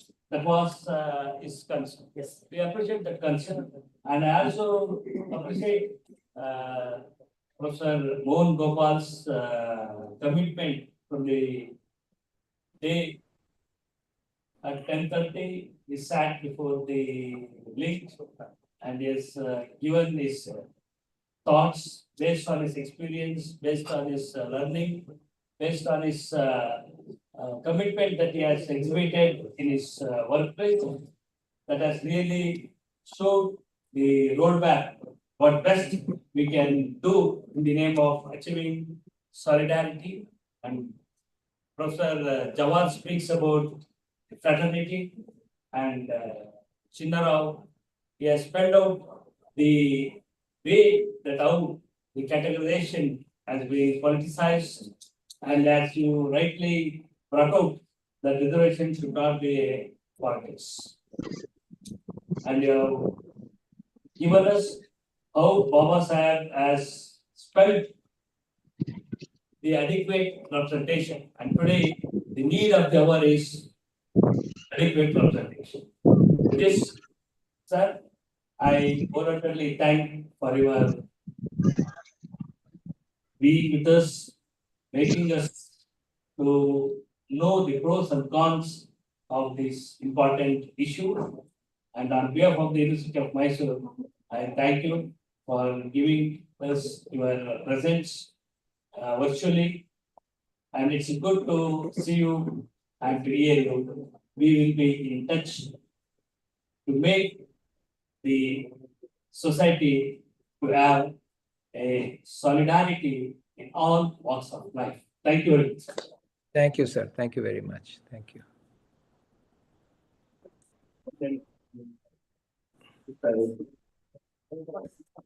ಸ್ನೇಹಿತರೆ, ಬೆಳಿಗ್ಗೆ 10:45 ಪ್ರಾರಂಭ ಮಾಡಿದ್ವು ನಾವು. ನನ್ನ ಒಂದು ಉದ್ದೇಶ ಏನಿತ್ತು ಅಂತ ಹೇಳಿದ್ರೆ, ಒಂದು ಅಕಾಡೆಮಿಕ್ ವಲಯದಲ್ಲಿ ಚರ್ಚೆ ಆಗಿತ್ತು. ಮೀಸಲಾತಿ ಅಂತಕ್ಕಂಥದ್ದು ಭಾವನಾತ್ಮಕವಾಗಿ ನಮ್ಗೆ ಸಿಕ್ಕಿಲ್ಲ, ನನ್ ದಕ್ಕಿಲ್ಲ, ನೀನ್ ದಕ್ಸ್ಕೊಬೇಡ ಅಂದವ್ರು ಯಾರಪ್ಪ? ಮೀಸಲಾತಿ ಯಾರು ಕಿತ್ಗಳಲ್ಲ. ಮೀಸಲಾತಿ ಅಂತಕ್ಕಂಥದ್ದು ಇಟ್ಸ್ ಎ ಅಪರ್ಚುನಿಟಿ. ಆ ಅಪರ್ಚುನಿಟಿಯನ್ನ ಸದ್ಬಳಕೆ ಮಾಡ್ಕೋಬೇಕಾಗಿರ್ತಕ್ಕಂಥದ್ದು ನಿನ್ನ ಜಾಣತನ. ಅಲ್ಲಿ ಲೋಪ ಆಗಿದೆ ಅಂದಾಗ ಆ ಲೋಪ ಸರಿಪಡಿಸ್ಕೊಳ್ಳಿಕ್ಕೆ ನಮಗೆ 75ರಿಂದ ಈ ಇಶ್ಯೂ ಪಂಜಾಬ್ನಿಂದ ಪ್ರಾರಂಭವಾಗಿ ಈಗ ಒಂದು ತಾರ್ಕಿಕ ಅಂತ್ಯಕ್ಕೆ ಬಂದು ನಿಂತಿದೆ. ಈ ತಾರ್ಕಿಕ ಅಂತ್ಯಕ್ಕೆ ಬಂದು ನಿಂತಿರ್ಬೇಕಾದ್ರೆ ಆ 74ರಿಂದ ಆದಂತ ಬೆಳವಣಿಗೆಗಳು, ಆ ನೋವುಗಳು ಮತ್ತು ಅದರಿಂದ ಆಗುವಂತಹ ಪರಿಣಾಮಗಳು ಕೂಡ ನಾವು ಇವತ್ತಿನ ದಿನಕ್ಕಾಗಿ ಮಾತ್ರ ಸೀಮಿತಗೊಳಿಸಿ ನೋಡ್ತಕ್ಕಂಥದ್ದಲ್ಲ. ಮುಂದಿನ ಪೀಳಿಗೆಗೆ ನಾವೇನ್ ಕೊಡ್ತೀವಿ ಅನ್ನೋದು ತುಂಬಾ ಇಂಪಾರ್ಟೆಂಟ್. ಆ ಕಾರಣಕ್ಕಾಗಿ ನಾವು ಆಂಧ್ರ ಮಾದರಿಯ ಅನುಭವ ಏನು, ತಮಿಳುನಾಡು ಮಾದರಿಯ ಅನುಭವ ಏನು, ವರ್ಗೀಕರಣ ಆದ ನಂತರ ಅಲ್ಲಿ ಏನಾಗಿದೆ, ಆ ದೋಷಗಳನ್ನ ಯಾವ ರೀತಿ ಸರಿಪಡಿಸಬೇಕು, ಅಲ್ಲಿ ದೋಷಗಳಾಗಿಲ್ಲ ಅಂತ ಹೇಳಿದ್ರೆ ಅಲ್ಲಿ ಆ ಸಿಸ್ಟಮ್ ಎಫೆಕ್ಟಿವ್ ಆಗಿ ವರ್ಕ್ ಆಗಿದ್ಯಾ, ಅವು ನಮಗ್ ಬರಲೇ ಇಲ್ಲ. ಇವತ್ತು ತಮಿಳುನಾಡು ಮಾದರಿಯಲ್ಲಿ ನಮ್ಮ ಜವಾಹರ್ ನಿಸಾನ್ ಅವರ ಪ್ರೆಸೆಂಟೇಷನ್ ಅಲ್ಲಿ ಏನ್ ಗಮನಿಸಿತ್ತು ಅಂತ ಹೇಳಿದ್ರೆ, 3% ಅಲ್ಲಿ ಅವ್ರು ಇರ್ತಕ್ಕಂಥ ಅರುಂಧತಿಯರಿಗೆ ಕೊಟ್ಟಂತ ಮೀಸಲಾತಿ, ಅದರಿಂದ ಏನಾಗಿದೆ ಅಲ್ಲಿ, ಅದರಿಂದ ಅವರ ಏಳಿಗೆಯನ್ನ ಗುರುತಿಸಕ್ಕಾಗಿದ್ಯಾ ಅಂತ ಹೇಳಿದ್ರೆ ಇಟ್ಸ್ ಶಾರ್ಟ್ ಟರ್ಮ್ ಅಂತ ಹೇಳ್ಬೇಕು.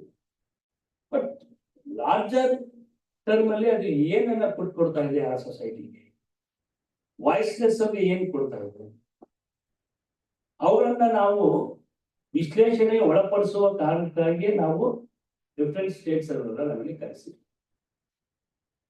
ನಮ್ಮ ನ್ಯಾಷನಲ್ ಸ್ಪೆಕ್ಟ್ರಮ್ ಅಲ್ಲಿ ಏನಾಗ್ತಾ ಇದೆ, ಆ ಪಂಜಾಬ್ ಮಾಡಲ್ ಏನು, ಹರಿಯಾಣ ಮಾಡಲ್ ಏನು, ನಮ್ಮ ಆಂಧ್ರದಲ್ಲಿ ಆಗಿರ್ತಕ್ಕಂಥ ನಮ್ಮ ಆನಂದ್ ಅದ್ರ ಬಗ್ಗೆ ತುಂಬಾ ಹೋರಾಟ ಮಾಡಿ ಎಲ್ಲ ಡಾಕ್ಯುಮೆಂಟ್ಸ್ ಎಲ್ಲ ಇದ್ದು ಅದರಲ್ಲಿ ಸಕ್ರಿಯವಾಗಿ ಕೆಲಸ ಮಾಡಿರ್ತಕ್ಕಂಥವ್ರು Anand. Person who asked the last question also interviewed in your session about the Madurai war. ಒಟ್ಟಾರೆ ಇವತ್ತಿನ ಒಂದು ಉದ್ದೇಶ ಏನಿತ್ತು ಅಂತ ಹೇಳಿದ್ರೆ, ಈ ಅಕಾಡೆಮಿಕ್ ಡಿಸ್ಕಷನ್ ಯಾವ ರೀತಿ ಈ ಕ್ಯಾಟಗರೈಸೇಷನ್, ರಿಸರ್ವೇಷನ್, ಕ್ರಿಮಿಲೇಯರ್ ಅನ್ನ ನೋಡ್ತಾ ಇದೆ, ಹೇಗೆ ಆ ಇಶ್ಯೂವನ್ನ ಸೋಷಿಯಾಲಜಿಕಲ್ ಸೆನ್ಸ್ ಅಲ್ಲಿ, ಪೊಲಿಟಿಕಲ್ ಸೆನ್ಸ್ ಅಲ್ಲಿ, ಲೀಗಲ್ ಡೈಮೆನ್ಷನ್ ಅಲ್ಲಿ ನೋಡಬಹುದು. ಆ ನೆಲೆಗಳನ್ನ ಬಿಡಿಸಿ ಕೊಟ್ಟಾಗ ಈ ಸೊಸೈಟಿಯ ಆಕ್ಟಿವಿಸ್ಟ್ಗಳು ಅದನ್ನ ಹೇಗೆ ಸ್ವೀಕರಿಸಿ ಯಾವ ರೀತಿ ಅವರು ಒಂದು ಸೊಲ್ಯೂಷನ್ಗಳನ್ನ ಹುಡುಕ್ಬೋದು ಅನ್ನುವ ವಿಚಾರದಲ್ಲಿ ಇವತ್ತಿನ ಕಾರ್ಯಾಗಾರವನ್ನು ನಾವು ಇದಕ್ಕೆ ನಾವು ಕಾರ್ಯಾಗಾರ ಅಂತಾನೆ ಕೊಟ್ಟಿವಿ. ಇನ್ನೇ ವಿಚಾರ ಸಂಕಿರಣ ಅಂತ ಕೊಡಲಿ, ನಾನು ಕಾರ್ಯಾಗಾರ ಅಂತ ಕೊಟ್ಟಿವಿ. ಆನ್ಲೈನ್ ಅಲ್ಲೂ ವೀಕ್ಷಣೆಯನ್ನ ಮಾಡಿದ್ದಾರೆ. ನಮ್ಮ ಮುಂದೆ ಇವಾಗ ಕರ್ನಾಟಕದ ಮಾದರಿಯಲ್ಲಿ ನಮ್ಮ ಚಂದ್ರಶೇಖರ್ ಇವರು ಮೀಸಲಾತಿ ಹೇಗೆ ಬಾಬಾ ಸಾಹೇಬರ ಕನಸಲ್ಲಿ ಏನಿತ್ತು, ಕರ್ನಾಟಕದಲ್ಲಿ ಯಾವ ರೀತಿ ಮೀಸಲಾತಿ ವರ್ಗೀಕರಣ ಆಗಿದೆ ಅನ್ನೋದೆಲ್ಲ ತುಂಬಾ ಚೆನ್ನಾಗಿ ಇಟ್ಟಿದ್ದಾರೆ. ಇವತ್ತಿನ ಕನಸಲ್ಲಿ ಈಗ ಸರ್ಕಾರದ ಮುಂದೆ ಏನಿದೆ ತೀರ್ಪು ಬಂದ ಮೇಲೆ, ಸರ್ಕಾರ ಮುಂದೆ ಇರ್ತಕ್ಕಂಥದ್ದು ಈಗಾಗಲೇ ಸದಾಶಿವ ಆಯೋಗ ವರದಿಯನ್ನ ಮಂಡನೆ ಆಗಿದೆ. ಆ ವರದಿ ಚರ್ಚೆಗೆ ಬರ್ಬೇಕು. ಅದು ವಿಧಾನಸಭೆ ಮಂಡನೆ ಆಗ್ಬೇಕು, ಪಬ್ಲಿಕ್ ಡೊಮೇನ್ಗೆ ಚರ್ಚೆಗೆ ಬರ್ಬೇಕು. ಅಲ್ಲಿ ಏನಿದೆ, ಏನ್ ಶಿಫಾರಸು ಮಾಡಿದ್ರೆ, ಆ ಸೈಂಟಿಫಿಕ್ ಸ್ಟಡಿನ ಏನು, ಆ ಇಶ್ಯೂಸ್ಗಳೆಲ್ಲ ಅಲ್ಲಿ ಅದು ಟೇಬಲ್ ಆದಾಗ ಮಾತ್ರ ನಮಗೆ ಅದು ಗೊತ್ತಾಗ್ತದೆ. ಅದಿನ್ನೂ ಸಾರ್ವಜನಿಕ ವಲಯದಲ್ಲಿ ಬಂದೇ ಇಲ್ಲ. ಈಗ ಸರ್ಕಾರದ ಮುಂದೆ ಅಥವಾ ನಮ್ಮ ಮುಂದೆ ಇರ್ತಕ್ಕಂಥದ್ದು ಏನು, ಸದಾಶಿವ ಆಯೋಗ ಇದೆ. ಆಗ ಹೇಳ್ತಾರೆ ನಮಗೆ ಈಗ ಜಾತಿ ಸೆನ್ಸಸ್ ಕೂಡ ಇರ್ಬೋದು. ಪ್ರೊಫೆಸರ್ ರವಿವರ್ಮ ಕುಮಾರ್ ಅವರು ಬೆಳಿಗ್ಗೆ ಇನಾಗ್ರಲ್ ಅಡ್ರೆಸ್ ಅಲ್ಲಿ ಅವ್ರು ಹೇಳಿದ ಮಾತು, ನಮ್ಮ ಅಧ್ಯಕ್ಷರು ಮಾತುಗಳು, ಇವೆರಡನ್ನು ನೋಡಿದ್ರೆ ಎರಡು ಡಯಾಮೆಟ್ರಿಕಲಿ ಅಪೋಸಿಟ್ ಆಗಿದೆ.